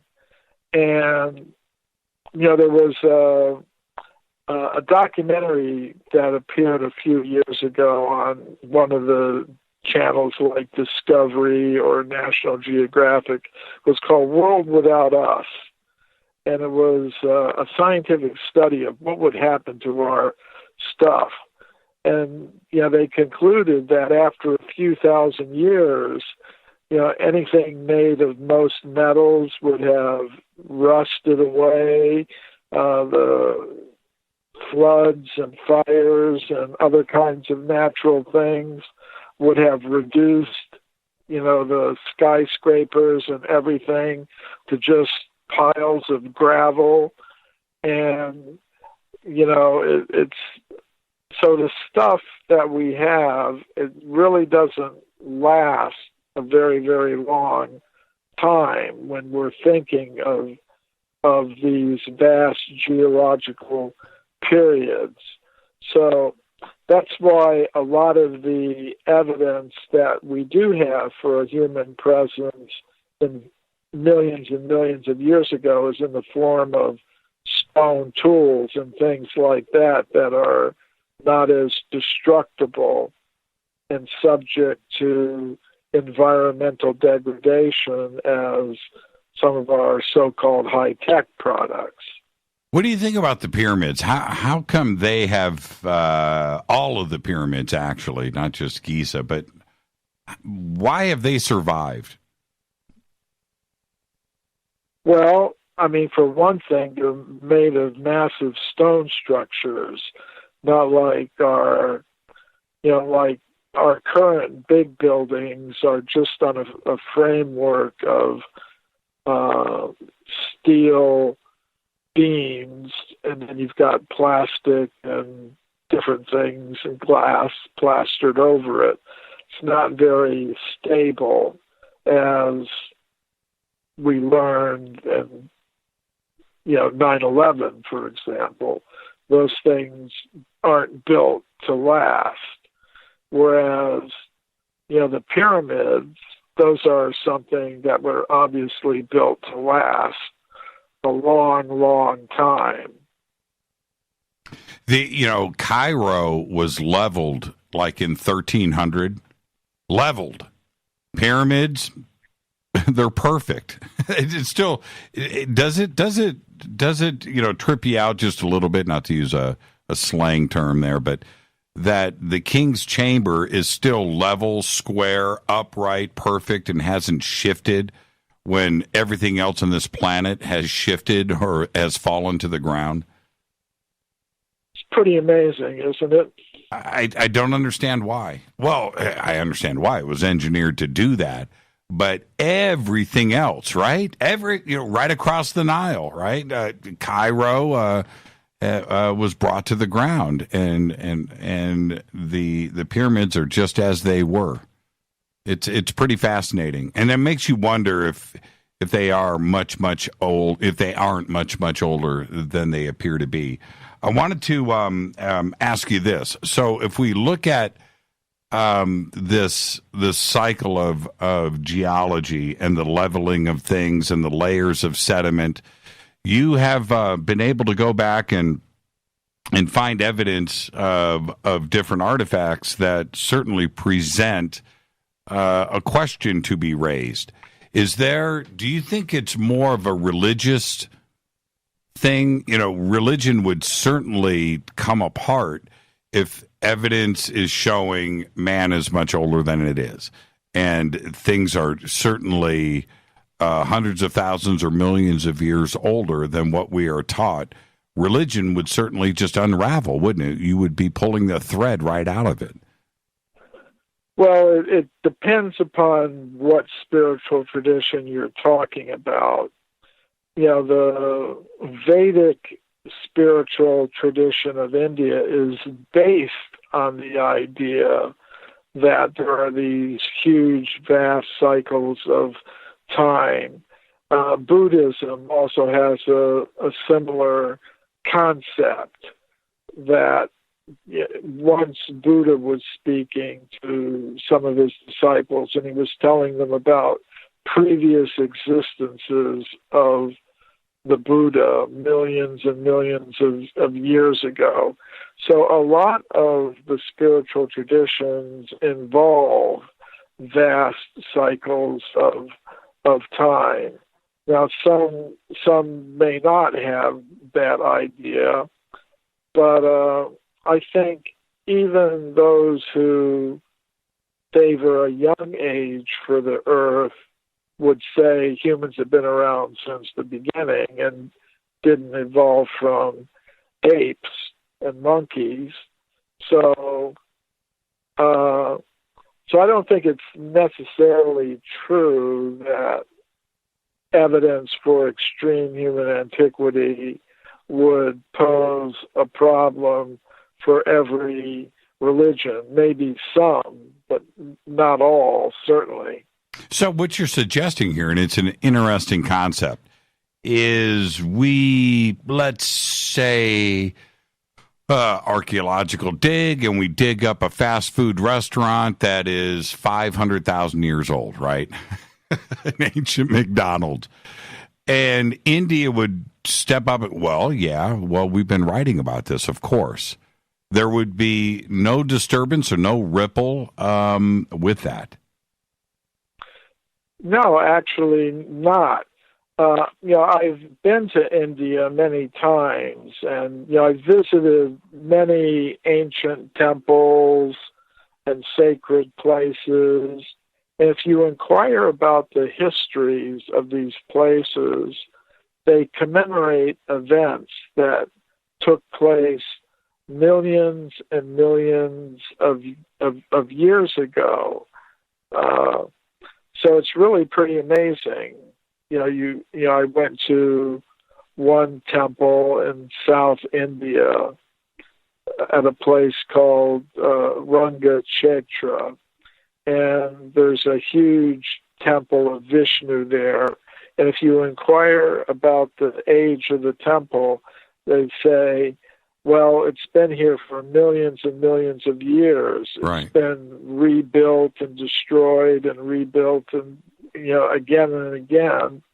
But, it commemorates events that took place millions of years ago. So it's part of their culture and part of their scriptural tradition that humans have been around since the very beginning of life on Earth. But, of course, in the education system there, they teach the same kinds of ideas about human history that you would find taught at a university or high school in the United States or France or Germany or England or Russia, because the scientific community has a grip on the education system all around the world.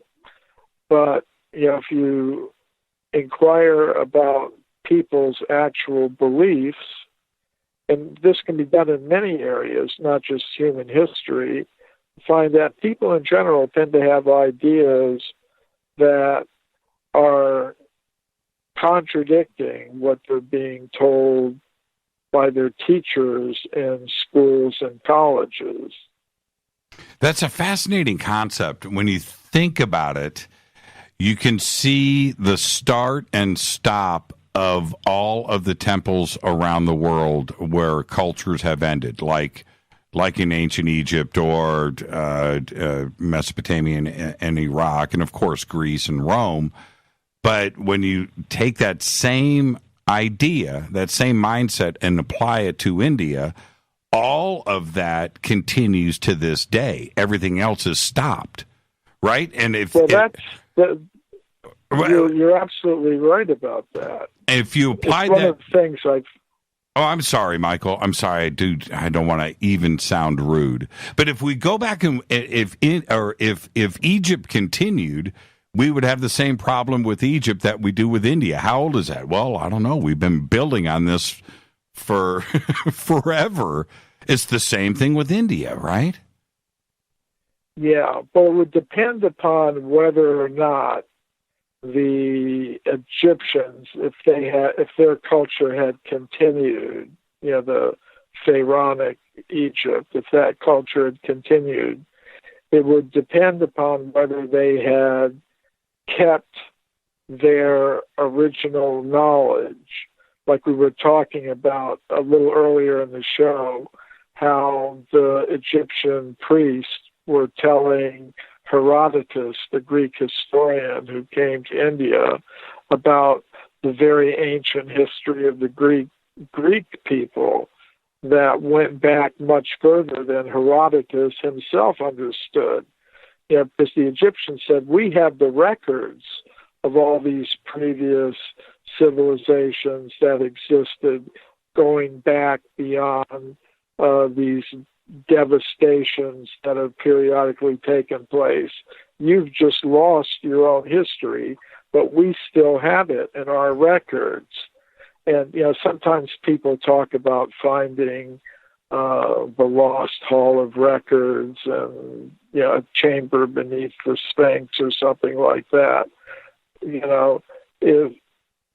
I think it would all depend upon whether or not they maintained those records of these very ancient histories or whether they had been lost, whether or not, Egyptian priests, if they had survived up to the present day, would understand their history or not. Now, and if we go back, I want to talk, because we're on the subject, the Paluxy River footprints. And when we are talking about ancient history and the evidence of all of this that, could survive natural disasters and climate changes and cosmic disasters, we have what should be the evidence that clearly would tell us all that things are not what they seem, and now we've got to go and take a look at this. What do you I know you've written a lot about it, but isn't that one of the best pieces of evidence you could use in court? It's interesting. The Paluxy footprints are found in Texas near a town called Glen Rose, and they're out by the on the banks of the Paluxy River. There are sandstone formations, and in these sandstone formations, there are the footprints of dinosaurs. And alongside them, in some places, some researchers say human footprints are also present in the same layers. And they're about 100 million years old. So when I was doing the research for my book, Forbidden Archaeology, back in the 1980s, I heard about those footprints and I read what had been printed up to that point in them. And I learned that one of the original promoters of the human footprint next to the dinosaur footprints, a man named Dr. Henry Morris, had withdrawn his original claims.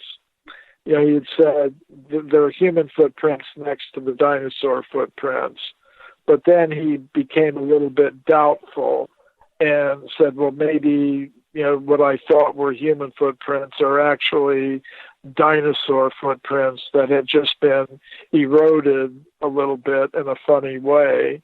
So because of that, I kind of didn't use that case in my original book, Forbidden Archaeology, because one of the original promoters of this idea had withdrawn his claims. But then later, from time to time, archaeology students write to me and they ask, is there anything I could do to help you in your research? So an archaeology student from Texas wrote to me, and I said, why don't you go out to that Paluxy River site and you tell me what you think as a geology graduate student? So the student agreed to do that, went out there, participated in an excavation where they were stripping away layers of sandstone rock to see if they could find more of these human footprints next to the dinosaur footprints. And this archaeology student was present when some new footprints were uncovered and found them convincing. And this archaeology student sent me photographs and reports about them. And on the basis of those new reports, I decided, yes, this is a case that has to be taken seriously. And in the new book I'm writing, I'll put that case in there as more possible evidence for extreme human antiquity. I can't. I've squinted my eyes many times looking at these footprints and tried to eliminate them. They are human footprints. I can't imagine what else they could be. No, that's what I've come to see as well. So, I mean, the claim would be either they are just they've been carved in there somehow, they're not really ancient, or they just are natural marks that resemble human footprints. But as I said, on the basis of the new information that I've gotten, I'm prepared to accept that it's evidence for a human presence at that time, and 100 million years ago. And is there, for me, I think, like I said, this is some of the best stuff you could use in court if you were arguing this case. For you, what would be the archaeological evidence that you would put forward? Is it another set of footprints? What would you use if you were at the Supreme Court? What I would use is the massive number of reports of geologists, archaeologists, and paleontologists having discovered human bones, human artifacts, and human footprints in layers of rock millions of years old. You know, if you just had one or two cases, you could maybe just say, well, that's all right, but the vast preponderance of evidence suggests something else.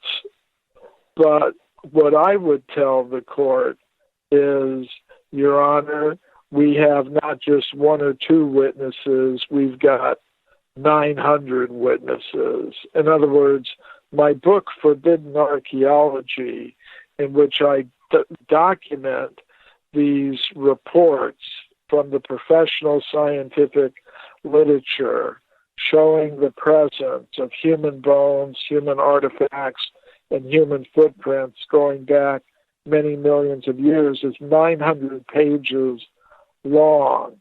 So to me, that is the most impressive thing, the amount of evidence that is reported in the professional scientific literature about these discoveries. Of course, among all those many cases, I have my own favorites, like the California gold mine discoveries. Right. Where you had miners finding human bones and human artifacts at many different places in the California gold mining region going back 50 million years. Or just a case that came to my attention just last year, 2017, the case of the footprints that were discovered in Crete, that island off the coast of Greece in the Aegean Sea. where they found footprints that look exactly like modern human footprints in layers of rock 5,700,000 years old. So, of course, the scientists who found them couldn't imagine that humans like us made those footprints, so they just proposed, well, they must have been made by some kind of ape man who just happened to have feet that looked very human.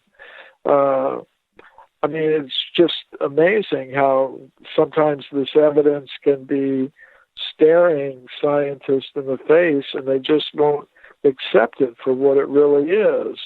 They try to interpret it in such a way that it fits their evolutionary paradigm.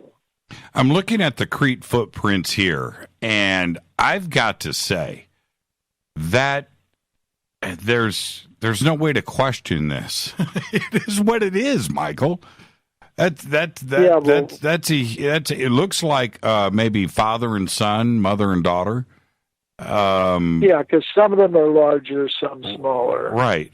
But they look like footprints on any beach. Yeah, I mean, there was one I was looking at. It's got 5 toes.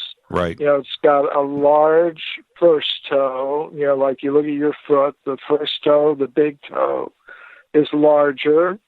And then the 4 other ones are progressively a little bit smaller. And an ape or a monkey foot or an ape man foot, you know, the first toe, the big toe, kind of moves out to the side like a human thumb. If you look at your thumb, you see it goes at a 90-degree angle to your other fingers. So, but this foot is shaped exactly like a modern human foot. It's got the ball of the foot visible, the heel of the foot visible. There were a whole bunch of footprints discovered there, and not every single one of them is perfect, but the best ones have practically every feature of a modern human foot, and they're found in layers of rock 5,700,000 years old.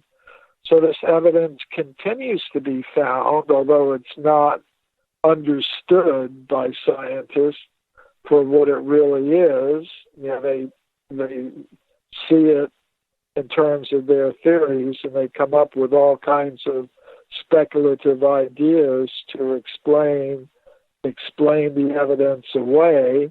Yeah, there must have been some unknown kind of ape man that had feet like that at that time. That's their explanation. Right, that somehow migrated 5 million years ago from the Western Sahara up to Crete. You know, I don't think Lucy was traveling around like that back then, Michael. I just don't. I have issues with that. But these look like, and I don't even think Lucy's footprints would have looked like this. No, absolutely not. Actually, one of the creatures they proposed as a maker of these footprints was called Ardipithecus, which is an ape-man-like creature that lived 5 to 7 million years ago in Africa, the same area as Lucy. But you know, I've looked at reconstructions of Ardipithecus, and you look at the foot structure of it, and it's like that of a chimpanzee, not at all like, you know, the footprints that were found in Crete, which look just like modern human footprints. Yeah, I'm looking at this one clear shot of Crete, and that is just a modern footprint. The heel's a little fat. I'll give it that. The heel's a little wide, but the toes are perfect. Let's take a break right here, Michael. This is Fade to Black. Our guest tonight, Michael Cremo, the forbidden archaeologist. Now, we went all the way back in time. Now we're going to jump forward when we come back. The origins of us with Michael Cremo. Stay with us. Hi, Hi, everybody. This is Rob Halford, the Metal God, on JimmyChurchRadio.com. This is KGRA Digital Broadcasting Station. Salt Lake City, Utah. Van Buren, Arkansas.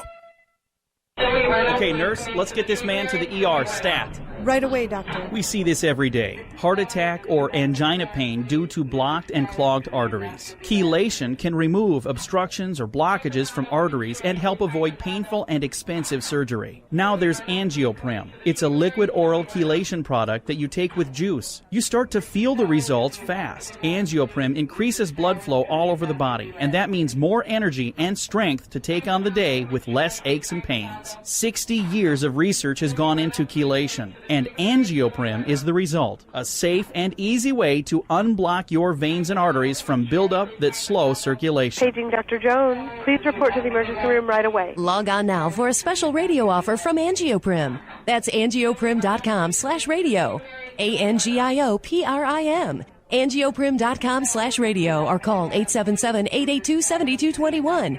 That's 877-882-7221.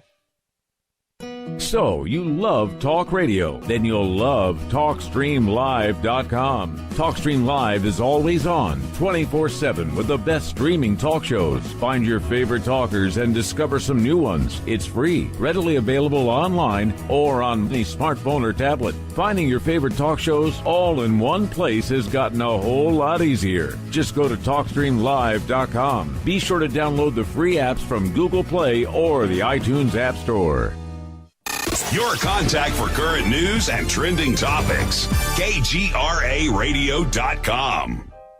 Hello, Fadernauts. This is Jimmy Church, and I'm introducing New Pharma, a company whose products are based on science. Human function based on the endocannabinoid system, or ECS. New Pharma firmly believes in this science, and their research indicates that support of the ECS provides the beneficial effects for a healthy lifestyle. New Pharma's science includes relief capsules for pain relief, sleep capsules, which are natural support for occasional sleeplessness. Foundation is support for your ECS, and Fit capsules support your active lifestyle. Just click on the banner at JimmyChurchRadio.com and use the promo code F2B for a 33% discount on all of their products. Or visit newpharma.com for all of the knowledge on the science. That's GNUpharma.com. Go Beckley Tappy.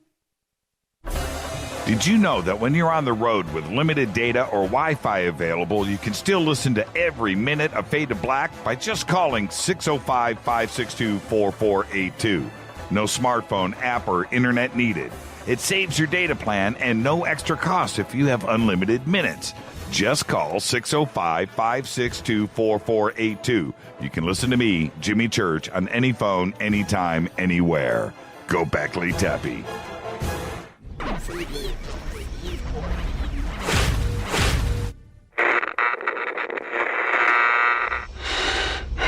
You want to know a secret? I love ponies. I really love ponies. I'm serious. I couldn't stay sane without ponies to brush. Why Fade to Black? Because you never got that pony, damn it. This is Fade to Black with Jimmy Church on the Game Changer Radio Network and KGRA, the Global Radio Alliance.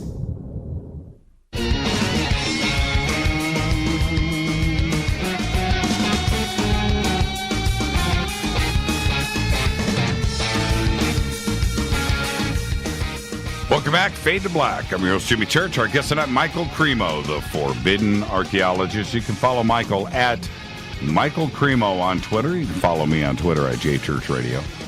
This segment of Fade to Black is proudly brought to you by New Pharma, GNU Pharma. All you have to do is click on their banner over at JimmyChurchRadio.com. It'll take you over to New Pharma, where you can read about all of the science behind New Pharma. And the promo code there is F2B. F, the number 2B. You'll get 33% off of your order.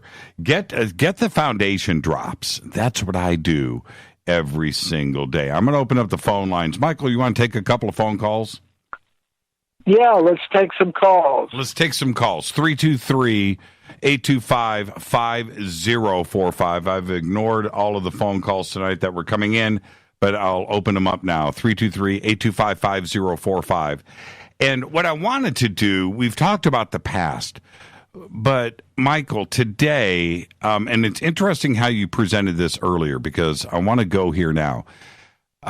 Today we are building computers that mimic the human brain. We are pushing forward towards AI and the singularity and robotics and the things that and reading and recording the human brain and dreams and brain interfaces.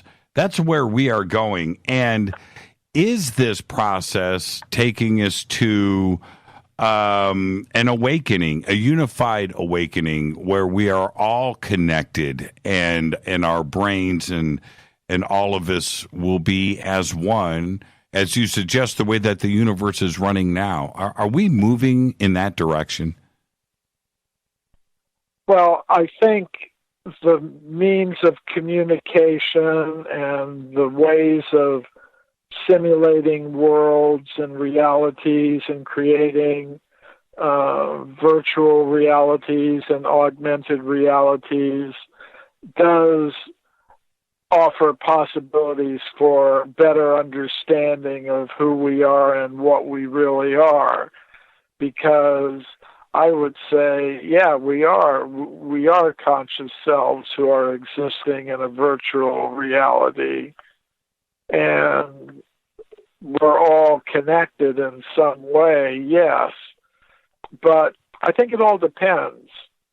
You know, things can be used for good purposes or bad purposes. Like the internet has, it's got tremendous possibilities for bringing people together and providing for the increase of knowledge and understanding, but it's also a vehicle for people to perform identity theft and all kinds of nefarious activities on the web and the internet. So I think what happens is going to depend upon how we use the opportunities that these new technologies present to us.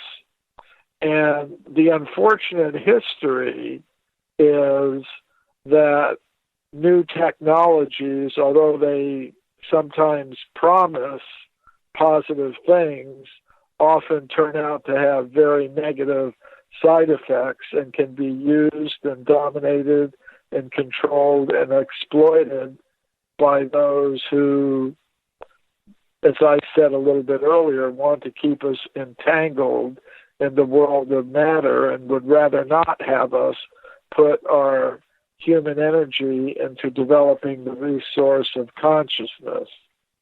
How fragile are we? I mean, right now, how could it all come to an end? Well, that's a distinct possibility. As I was saying a little bit earlier, according to the Vedic teachings of ancient India, time goes in vast cycles. And some of these cycles are called yugas. There's a cycle of 4 yugas that happens one after another. It starts out with a golden age, the Satya Yuga, when things are very pleasant on Earth in terms of the environment and everybody being aware and respectful of each other. And then as the ages progress, things grow progressively worse until we reach the age that we're in now, which is called Kali Yuga, which is predicted to be an age of increasing environmental and social disturbance, which we actually see happening. So it's predicted that things, yes, are going to become worse in the future. But as I mentioned a little bit earlier, just because it's going to rain, it doesn't mean you have to get wet. You can shelter yourself you can shelter others, and make the best of a bad situation. Somebody just tweeted, and I want you to clarify this because I thought we were clear. I just wanted to come from you. The human footprints that are next to dinosaur footprints, if that is indeed the case, are they the same age? They are in the same strata, which belongs to the Cretaceous period, and that formation at Glen Rose, the Paluxy River area, is about 100 million years old. So yes, I take it that the dinosaur footprints and the human footprints are of the same age. Would you be okay when we talk about reincarnation, and you write about it so well, would you be okay with immortality, the opposite of that, downloading yourself, Michael Cremo, onto a hard drive where you would live forever? Are you okay with that? I'm okay with that, but here's how I look at it. As a conscious self, I'm never created or destroyed. I'm not the vehicle that I inhabit. This bodily vehicle that I call Michael Cremo, it came into existence in 1948.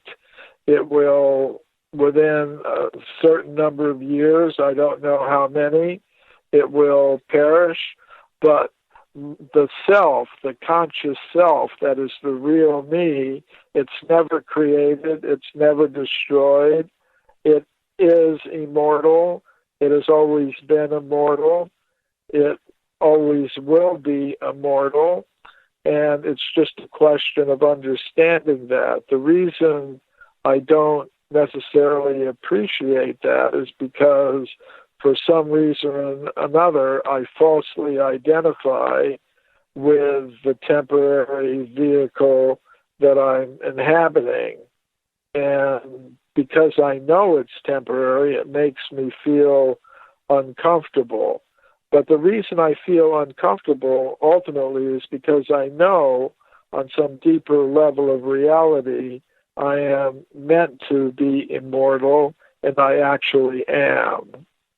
Now, I want to bring in the question of alien contact, not the way that you think, but in that, if, and I believe that this is true, that the universe is all connected, and certainly DNA, life on other planets is going to have the same exact DNA as we have here. Chemicals are chemicals, compounds are compounds, metals are metals. They're the same throughout the universe. But if that is the case, if we follow up with what happened in 2017 with this sort of disclosure of ET contact and alien contact, what does that suggest to you? Is there a universal algorithm for everything, and that our ET brothers may look exactly like we do here, and that maybe our differences wouldn't be that extreme? That's a possibility.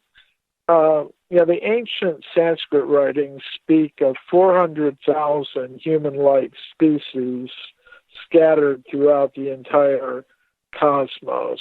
So I don't think we're alone in the cosmos. I think we're part of a whole cosmic hierarchy of beings. But I would say that I think there's a multi-dimensional aspect to this. How so? I think we exist in a multi-level cosmos. At one level of the cosmos, we find things are dominated by the grosser material elements, and that's where we find ourselves now. So yes, beings who exist on this level of reality will tend to have bodies made of the same kinds of chemical elements. I think there's another level of the cosmos that's dominated by more subtle elements, subtle mental and intellectual energies, and it's inhabited by beings that are adapted to the conditions there. And in different cultures, people have different names for these beings. They might call them devas or gods or goddesses or astral beings or jinn or Manitou. Different cultures have different names for these beings.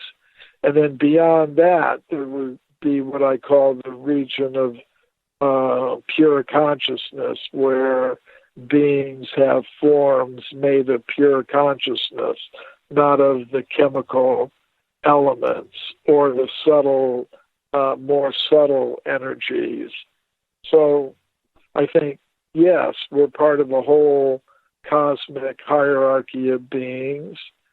We're not alone in the cosmos, but yeah. And I think there have been, in different times in history, there's been more contact between the beings on this planet and these extraterrestrial beings.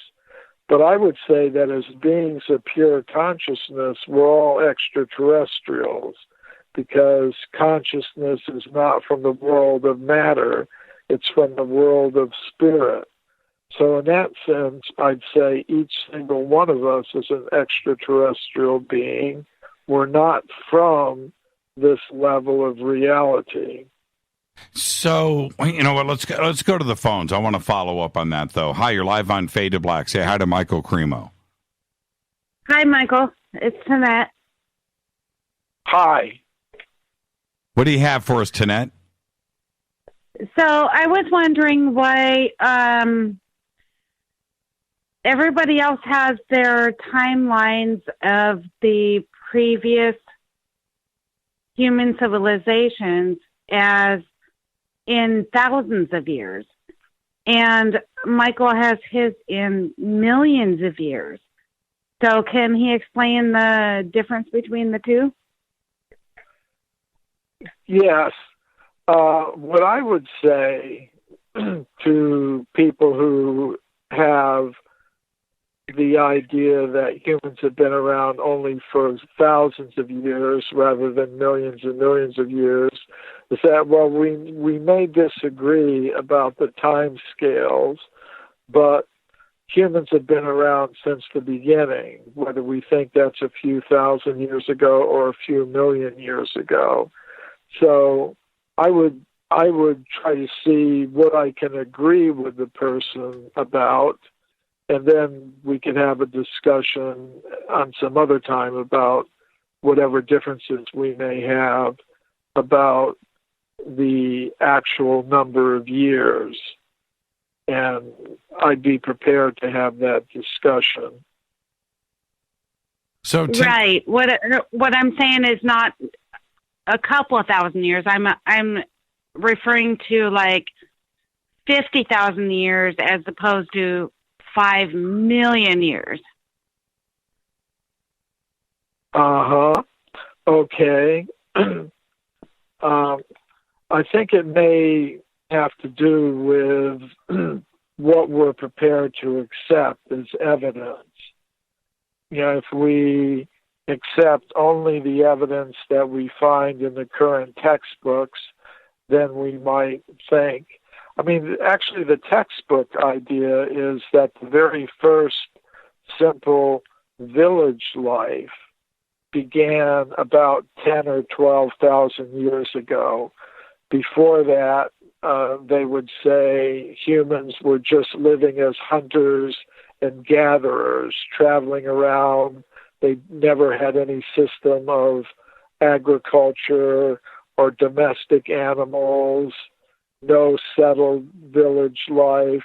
They were just roaming through the forest and fields, hunting and gathering whatever they could to survive.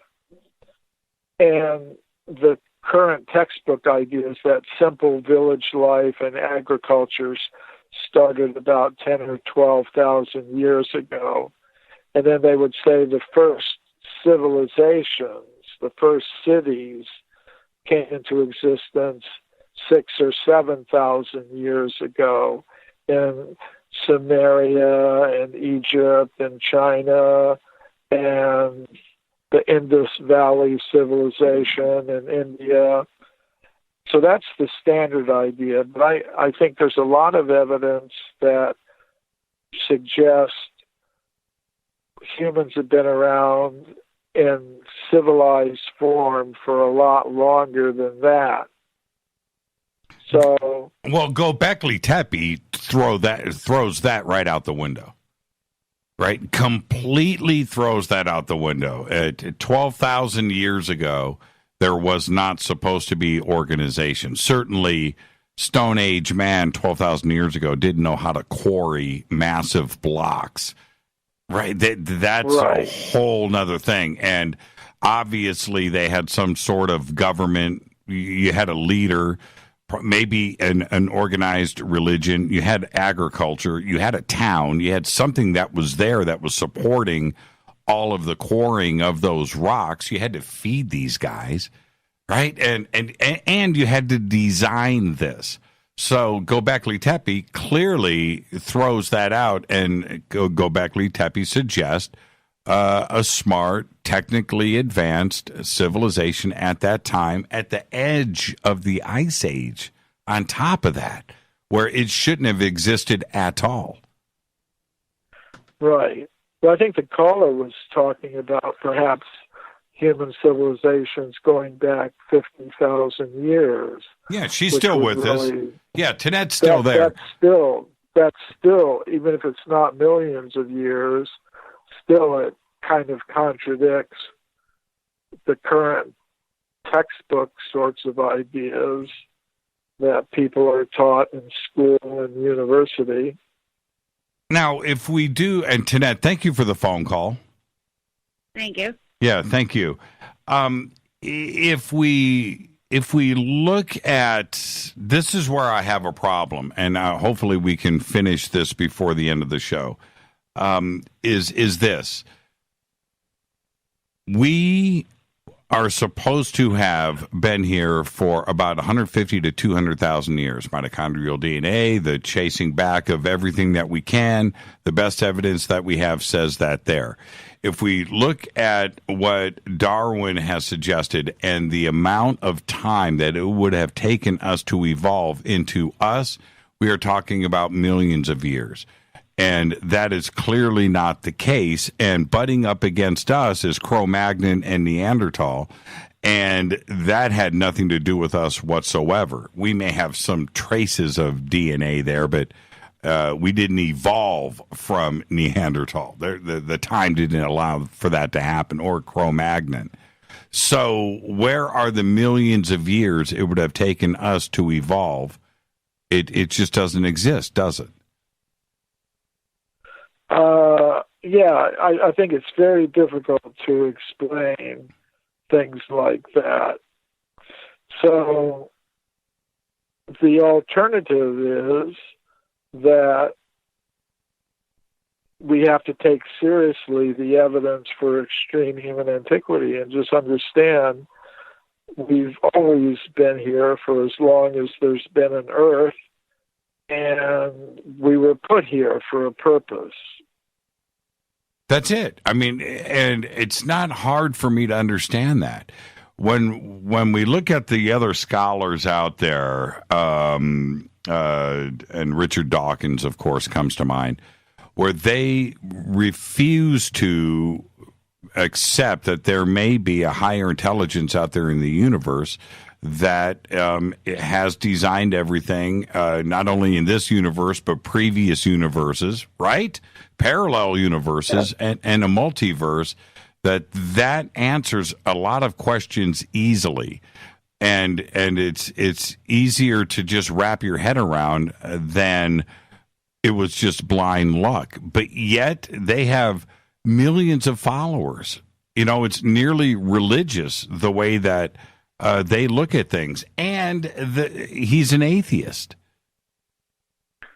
Well, I think one thing that would help in countries that consider themselves democratic and free, as if the supporters of those kinds of ideas were not given a monopoly in the education system. Because there are some scientists and philosophers and other kinds of scholars who are proposing alternatives to the Darwinian theory of evolution.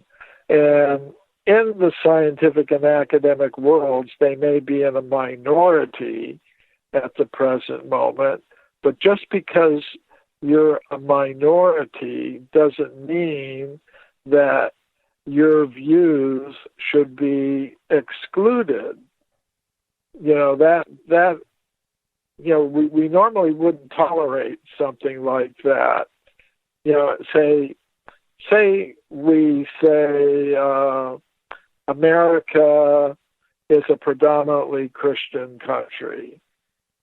That may be true, but we wouldn't allow the government to say that in the textbooks of the history of this country, you can't make any mention of Judaism or Islam or Buddhism or Hinduism or whatever. Just because somebody's in the majority doesn't give them the right to just teach their ideas only and nobody else's ideas. We wouldn't tolerate, government saying that. But right now we are tolerating the government saying, okay, the majority of scientists now accept the theory of evolution, so only that is going to be mentioned in the textbooks. Right. And every other idea is going to be excluded, even though there are millions of people and dozens of scientists and academics who are proposing these things. So I think that would be a step in the right direction. Of course, people have so many other problems on their minds. Maybe this isn't at the top of their minds, but eventually it seems like people should ask their political representatives to take away this monopoly that the supporters of the Darwinian theory of evolution have been given in the education system and allow alternatives to be expressed. Not even giving equal time, okay? It can be proportional. Say 95% of the scientists accept evolution. All right, give them 95% of the textbook pages. But in the remaining 5% of the pages, present in a neutral and objective way that there are other researchers who are proposing alternatives, and then just let the students make up their minds. What's under the last question? What's under the ice in Antarctica? I would like to know that. I mean, I hear different things. I haven't seen any real reports. It's kind of interesting that there was a map that was made in the 14th century or so. Perry the Rees. Pires-Reis map. Yes. That shows what Antarctica looks like under the ice.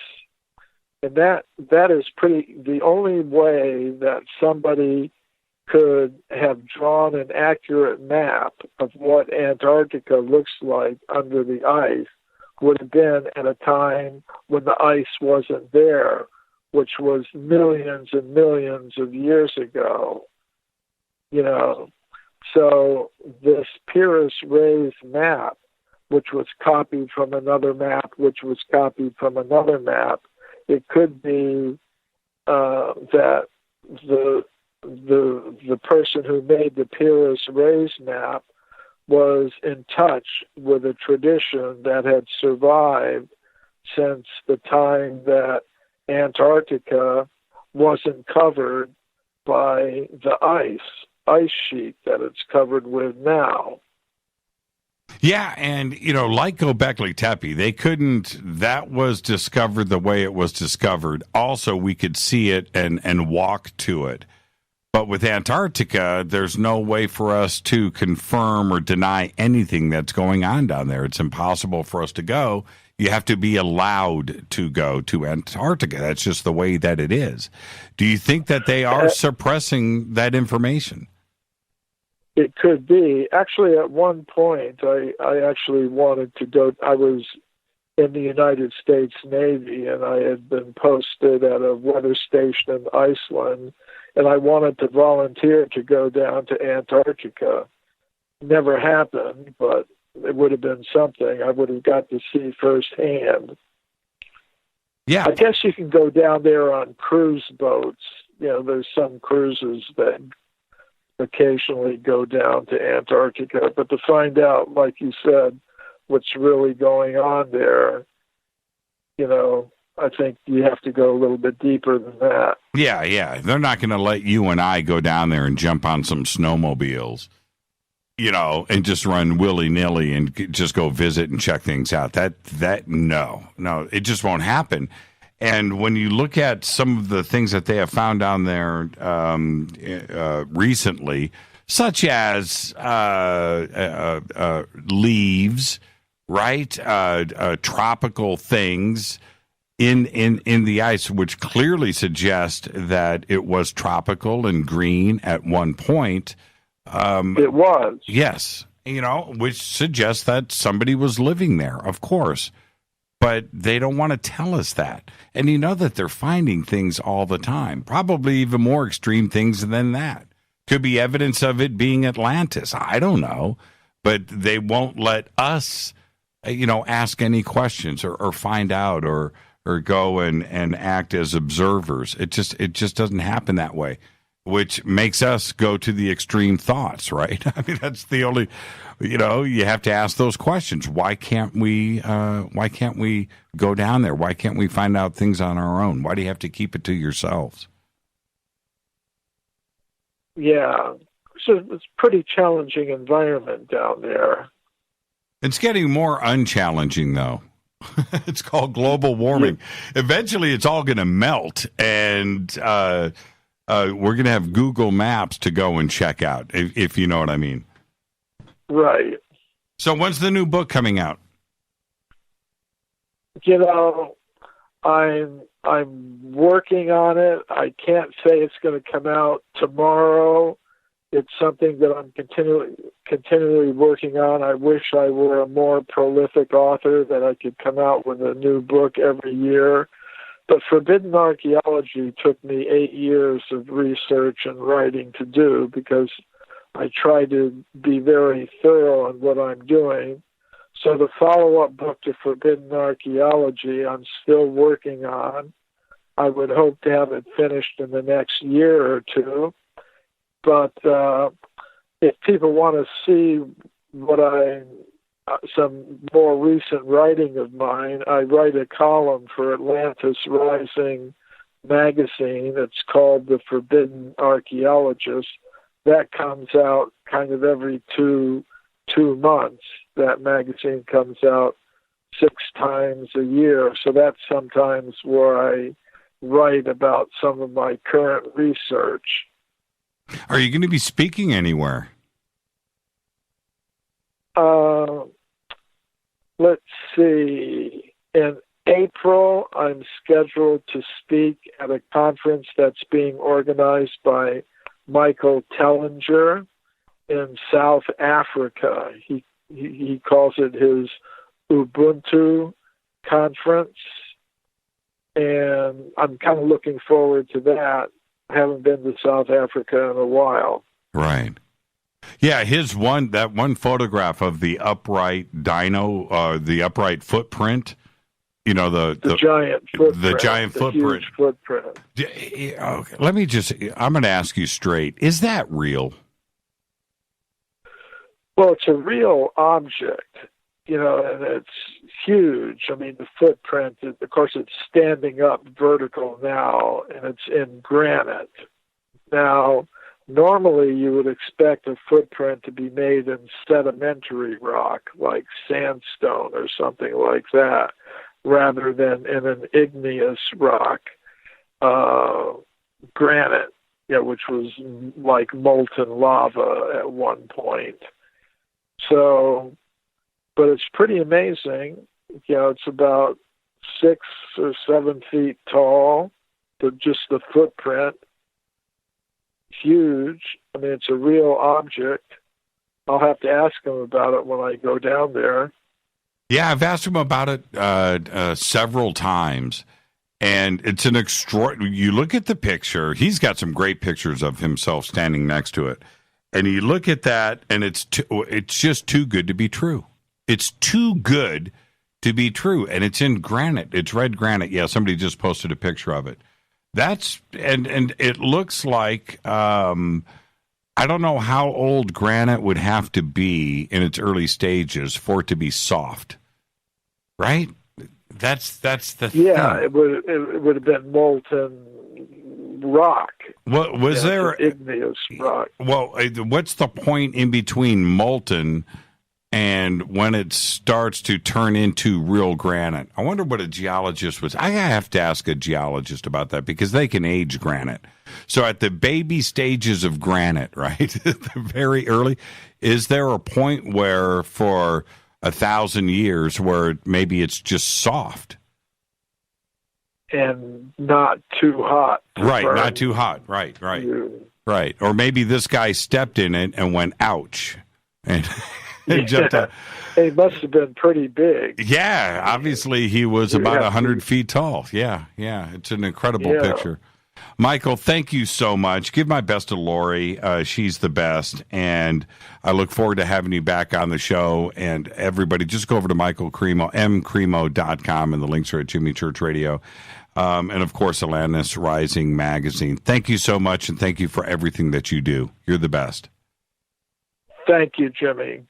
Thank you. Michael Cremo, everybody. And, again, it's michaelcremo.com. or mcremo.com. The links are over at jimmychurchradio.com. You can follow Michael on Twitter at Michael Cremo. It's right there. We've got it up on Twitter right now. And I'll be right back, and I'm going to go ahead and open up the phone lines. We'll just open up everything, do some open lines to the end of the night. Thank you, Michael. I'll see everybody in just a second. Stay with me.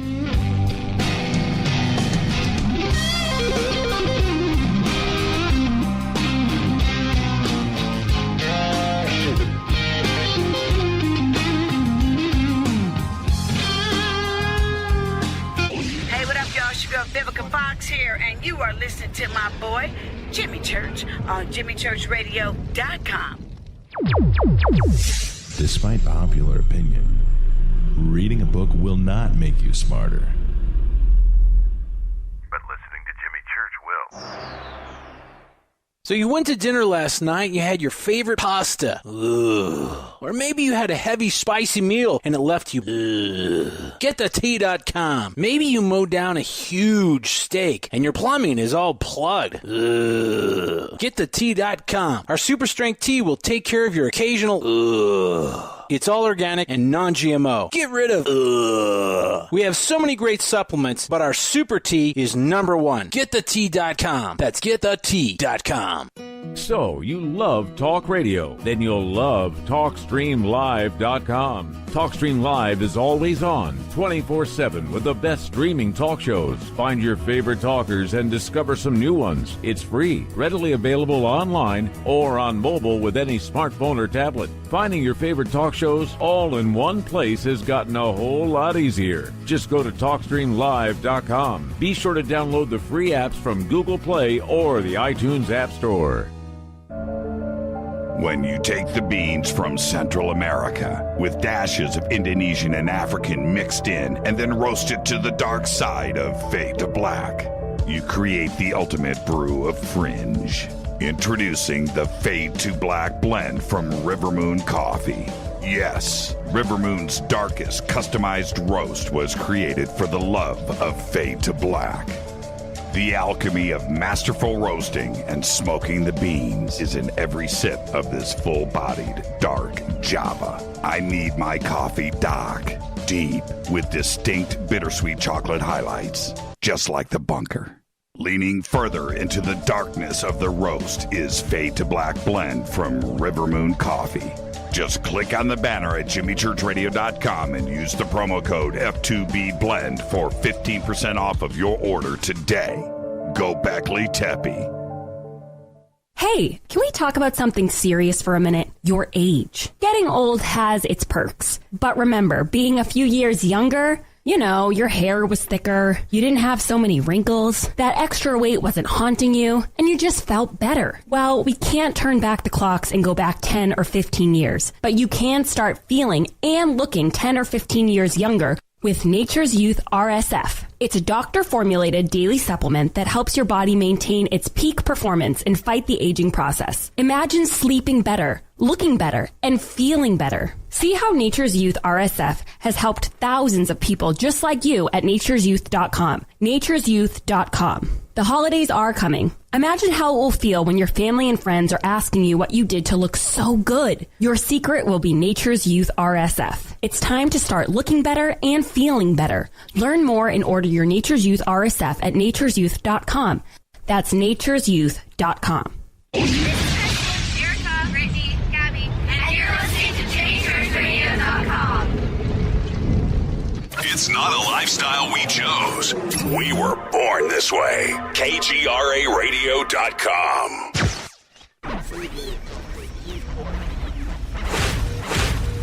This is KJCR at jimmychurchradio.com.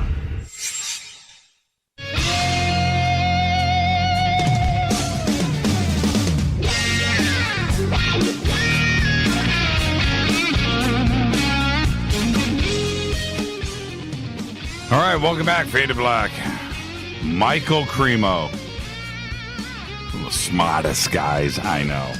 Great conversation tonight. Got to listen to this one again. mcremo.com. The links are over at jimmychurchradio.com, and you can follow him on Twitter at Michael Cremo. All right, I'm opening up the phone lines, 323-825-5045 or 323-275-9695. And let's talk about this. What did you think about that conversation?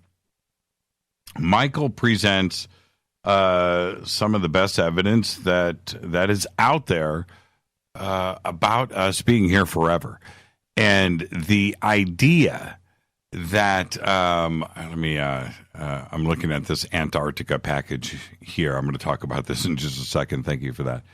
The idea of us being sent here via DNA forever, and like he was talking about in the Vedic scripts that suggest a $4.5 billion cycle, it's a $4.5 billion year cycle of time. That's pretty interesting. And the after each mass extinction event that we were just repopulated, right? That we are being monitored, right? That they know out there, the universe knows when things like this happen. And as soon as our atmosphere adjusts, and if you think about this, going back to 65 million years ago, right? An asteroid hits the Earth, boom, the climate change kicks in. We've got dust up in the atmosphere and other things up in the atmosphere blocking out the sun. Think about the, sub-freezing temperatures around for tens of thousands of years until everything gets back to normal. Gaia, Mother Earth, adjust itself back to, and we've got clouds and rain and things get back to normal. Boom, repopulated. Right? Think about that. It just makes sense. There is no time for evolution in the Darwinian sense to take place. 65 million years ago, that evolution just happened, and all of the tens of thousands of species that are alive right now just evolved. Nah, I just don't buy into that. It doesn't make any sense. Hi, you're live on Fade to Black. Who's calling? Hi, this is Megan. How are you? Hi, who's me again? Oh, Megan, how are you? Yeah. It sounds like you're saying me again. That is too funny. I know, everybody does that, or everybody thinks that's funny. Okay, me again. What'd you think about the conversation tonight? Okay, I have 3 points, okay? And I'll try to make it as quick as possible, I promise, Jimmy. So the first point, how to get off this stupid train. You know, I don't want to go through this for a million, zillion years and be suffering for karma that I did like a million years ago that I have no clue about. Second of all, well, if it is true, and all these children that are in the hospital suffering from cancer, bone cancer, or all this horrible stuff, or all these poor people that are suffering from all these horrible conditions, and all these people in India and Asia and everywhere who are suffering from all these horrible illnesses, it's all because of their karma from their past life, which is total. I'm sorry. I have super issues with that. Mm-hmm. Third of all, I believe in the consciousness, but I also believe in a free consciousness. I believe that, you know, we are here to evolve, but I don't, you know, given what I've experienced and what I know and which I bet tons of people on who listen to this radio show have experienced to some degree, you know, given that they're drawn to your show, is that there is freedom in consciousness. And to think that we are tied to matter for the rest of the millennial or for the rest of the eternity is, you know, Earth is beautiful. And I love the fact that I got to experience it. And I love the fact, but, you know, humans are doing horrible things to it. And I think Earth has its own consciousness, and I think it's kicking our ass out. Yeah. Now, and 3 great points. Now, let me go to point number 2 first, and then we'll do 1 and 3. If we talk about the diseases around the world where people are suffering, and you're suggesting that they're paying for past sins, right, or past lives, or past karma. That's what they teach about karma. But this is where, okay, I'm going to give you my idea on this, and then it's weird how it ties in actually with Michael. So hear me out for a second. I hope we have enough time. Is this, we have screwed up our own DNA. We have reintroduced back into the gene pool diseases and things. And what I mean by that is if you look at a herd of animals, right, and you see the herd of animals, you know, running across the plains of Africa or across, you know, Canada, a herd of animals, and there's the couple of in the back that are scraggled, you know, they can't keep up. They just can't keep up. They aren't allowed to reproduce back into, right? Though that genetic issue that is with whatever is going on with that, the weak link is not allowed back into, is not allowed to have children. So, but here, humans... But that's the opposite for humans. That's what I'm saying. Right. So let me finish. Exactly. You're getting where I'm going. So with us, we've got all these genetic things in DNA that we have allowed back into us. And we are paying for that price now. Going back to what, and I'm talking about cancers and muscular dystrophy and just things, right, that we have allowed back into the gene pool. And that's what Michael is talking about too, if you think about it, that we are paying for that mass karma together as a civilization. And maybe we just need to start back over with some clean genes again, some clean DNA that we have to just end.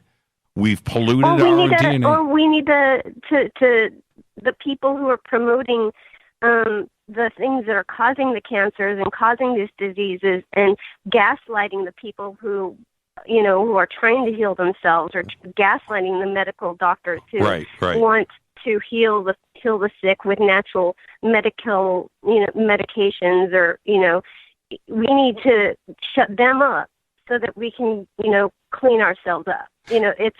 But that's not happening. Like we're not, together as a voice. Are you okay right? with, yes, and I agree with you. So are you okay with us scientifically correcting DNA? Are you okay with gene splicing? Are you okay with going in and removing those bad sections of DNA that have diseases? No, because there's been some diseases that have actually helped. I forget what it was. There was some like smallpox or not smallpox, but maybe somebody on listening might know, but some disease or some DNA factor that actually switched on something else that was a good thing. So certain things can be triggers to other good things. Some diseases can be triggers to good things. So, or it can be a factor to help, cure another illness. I think we have the genetic code inside of us to clean up ourselves, to heal ourselves, to turn on those switches. We just need to understand them, but instead we want to give these antibiotics, these other things that are not going to be, that are only going to cause us to become more resistant to healthful ways. And so, I don't believe in splicing or anything, because then you start getting into, I want a blue, I have nothing against blue-eyed, blonde-haired people. They're beautiful. But I'm saying, there's, warm eyes and, there's lots of different ways you can, cashmere child of the day, I don't know. I don't think that that's right either. Well, yeah. It's like you're genetically modifying your children. I don't know about that. Well, yet some of the greatest human minds were physically unfit. They were the end. Look at Stephen Hawking. Well, certainly, that's a perfect example of that. He was end of the. Look what happened. If he would have been able to walk and actually. I know. If he wasn't able to sit in his chair all day and just think, where would we be today? Stephen, I know that sounds harsh, but it is harsh. Stephen Hawking was end of the herd material, wasn't he? Yeah. If you know what I'm saying, right? Yeah. So is it the soul that goes through evolution, and maybe not the body? Mm-hmm. Yeah. Well, but the issue I have is like, what do you tell a child? If they, which brings me to the fourth point, which was end all be all, was, teaching this in school. I prefer it to be out of school, not even part of school, any of this. It should be a theology class. It should be something that if they want to learn about consciousness and anything outside of like the real and factual data that we have on file, right, then that should be a separate thing, because then we start getting into, what is this fluke thinking? Or, as I splice it in half, it's, I don't know. It's hard to think that, it's hard to tell a child, guess what? You're dealing with what you're dealing with because of the, societal karma. Well, and so what do you do when a child comes up to you, your child comes up and says, Mom, what is the missing link? How are you going to answer?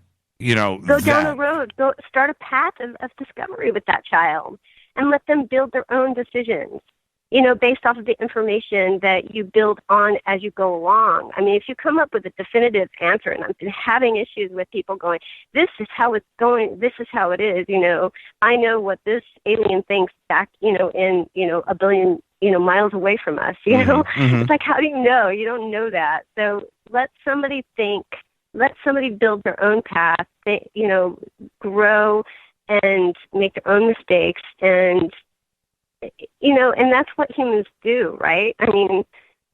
That's how you know so much, Jimmy, and that's how your listeners know so much. And, we start down a path. This is interesting. I'm going to learn more about it. And then you decide, okay, I kind of, I resonate with this one speaker more than I do this other speaker, so I'm going to go in this direction, and help that child find their way. Not, telling them for sure, God is true, or karma is real, or, it's, let them figure it out themselves. But then, that's my thought. right, and that's what I do. But this is the problem with that, though. This is what I fight. This is what I have to fight, because if we do live our lives that way and we teach our children that, then suddenly some of the things that are black and white, they refuse to believe, like 2 + 2 = 4. No, it doesn't, because you've told me that not to trust anything and to go find out my own thing. And that's, and I know I'm being extreme here, but then they stop. No, you're right. You're right. There are some great textbooks out there. There's lots of great information. And if you teach them that you have to question everything every step of the way, they're never going to learn. They're going to spend their lives questioning. Basics, right. Yeah. No, I completely agree with you. I was one of those kids that's like, why does 1 + 1 = 2? And I was annoying. So I totally get it, Right. And the other part of that is, we talk about all the time about children being born into the reality where UFOs are real, right? This new generation that are out there. They accept it. Yeah, and that's going to be tough. Now, isn't that an evolution of consciousness? Mm-hmm. Right? Absolutely. And then how do you give them oh gosh, and that opens up a whole new ball of craziness. Like, I hate to say crazy. I know that's bad, but seriously, so many people can, there's going to be so many more people to prey on, And that's why this show exists. We're just going to do our part. Thank you so much, Megan, and we'll see you tomorrow night. You know who we have on tomorrow night, right? Oh, yeah. We'll see you right here. It's Corey Good. Thank you so much, Megan. Cheers. Cheers. We'll see you tomorrow night right here. Yeah, that's the problem that we have. It's so funny. I sit here and I tell everybody, question everything. You look at the mass media, flip every single story over 180 degrees. And if we teach our children that, which I do, by the way, then suddenly we've got everybody working against the grain. And then how do we move forward? And then, and then I'm going to say, well, you know what? Don't trust this textbook, but trust this one. Wait a minute here. That's the problem that we have. I do look at when I watch something on Nat Geo, right? I'll watch Nat Geo on Göbekli Tepe or Nat Geo on the Sphinx or Egypt or anything on Nat Geo. I swear, I don't believe any of it. I really don't. I almost laugh. And is that right? And Nat Geo trying to be the definitive, the Encyclopedia Britannica of information, right, of history. And I watch it and I just laugh. I laugh. I almost find some of the thoughts and presentations, not only on Egypt, but on history, on Nat Geo, I find it as comedy. I almost look at it that way. It's just like, don't they know about all of the other new research out there that is completely contradicting everything that they are presenting right now? Don't they know how wrong they really are? It's really, really funny. It's so outdated. It really is. Kind of like Darwin. All right, concludes another episode of Fade to Black. I got to thank Michael Cremo for coming in tonight. Just another great conversation. Fade to Black's executive producer is Rita Kamarian. Show is produced by Hilton J. Palm, Renee, Dennis, and Bob. Announcers are Steve Harder, Gene Vitoa, Mark D. Kovar. Webmaster is Drew the Geek. Music, Doug Aldridge. Intro, Spaceboy, spaceboymusic.com. Fade to Black is produced by KJCR for the Game Changer Network, and syndication is KGRA The Planet. This broadcast is owned and copyrighted 2017 by Fade to Black and the Game Changer Network. It cannot be rebroadcast, downloaded, copied, or used anywhere in the known universe without written permission from Fade to Black or the Game Changer Network. I'm your host, Jimmy Church. Tomorrow night, right here, Corey Good. Until then, everybody be safe. Go Beckley Tepe.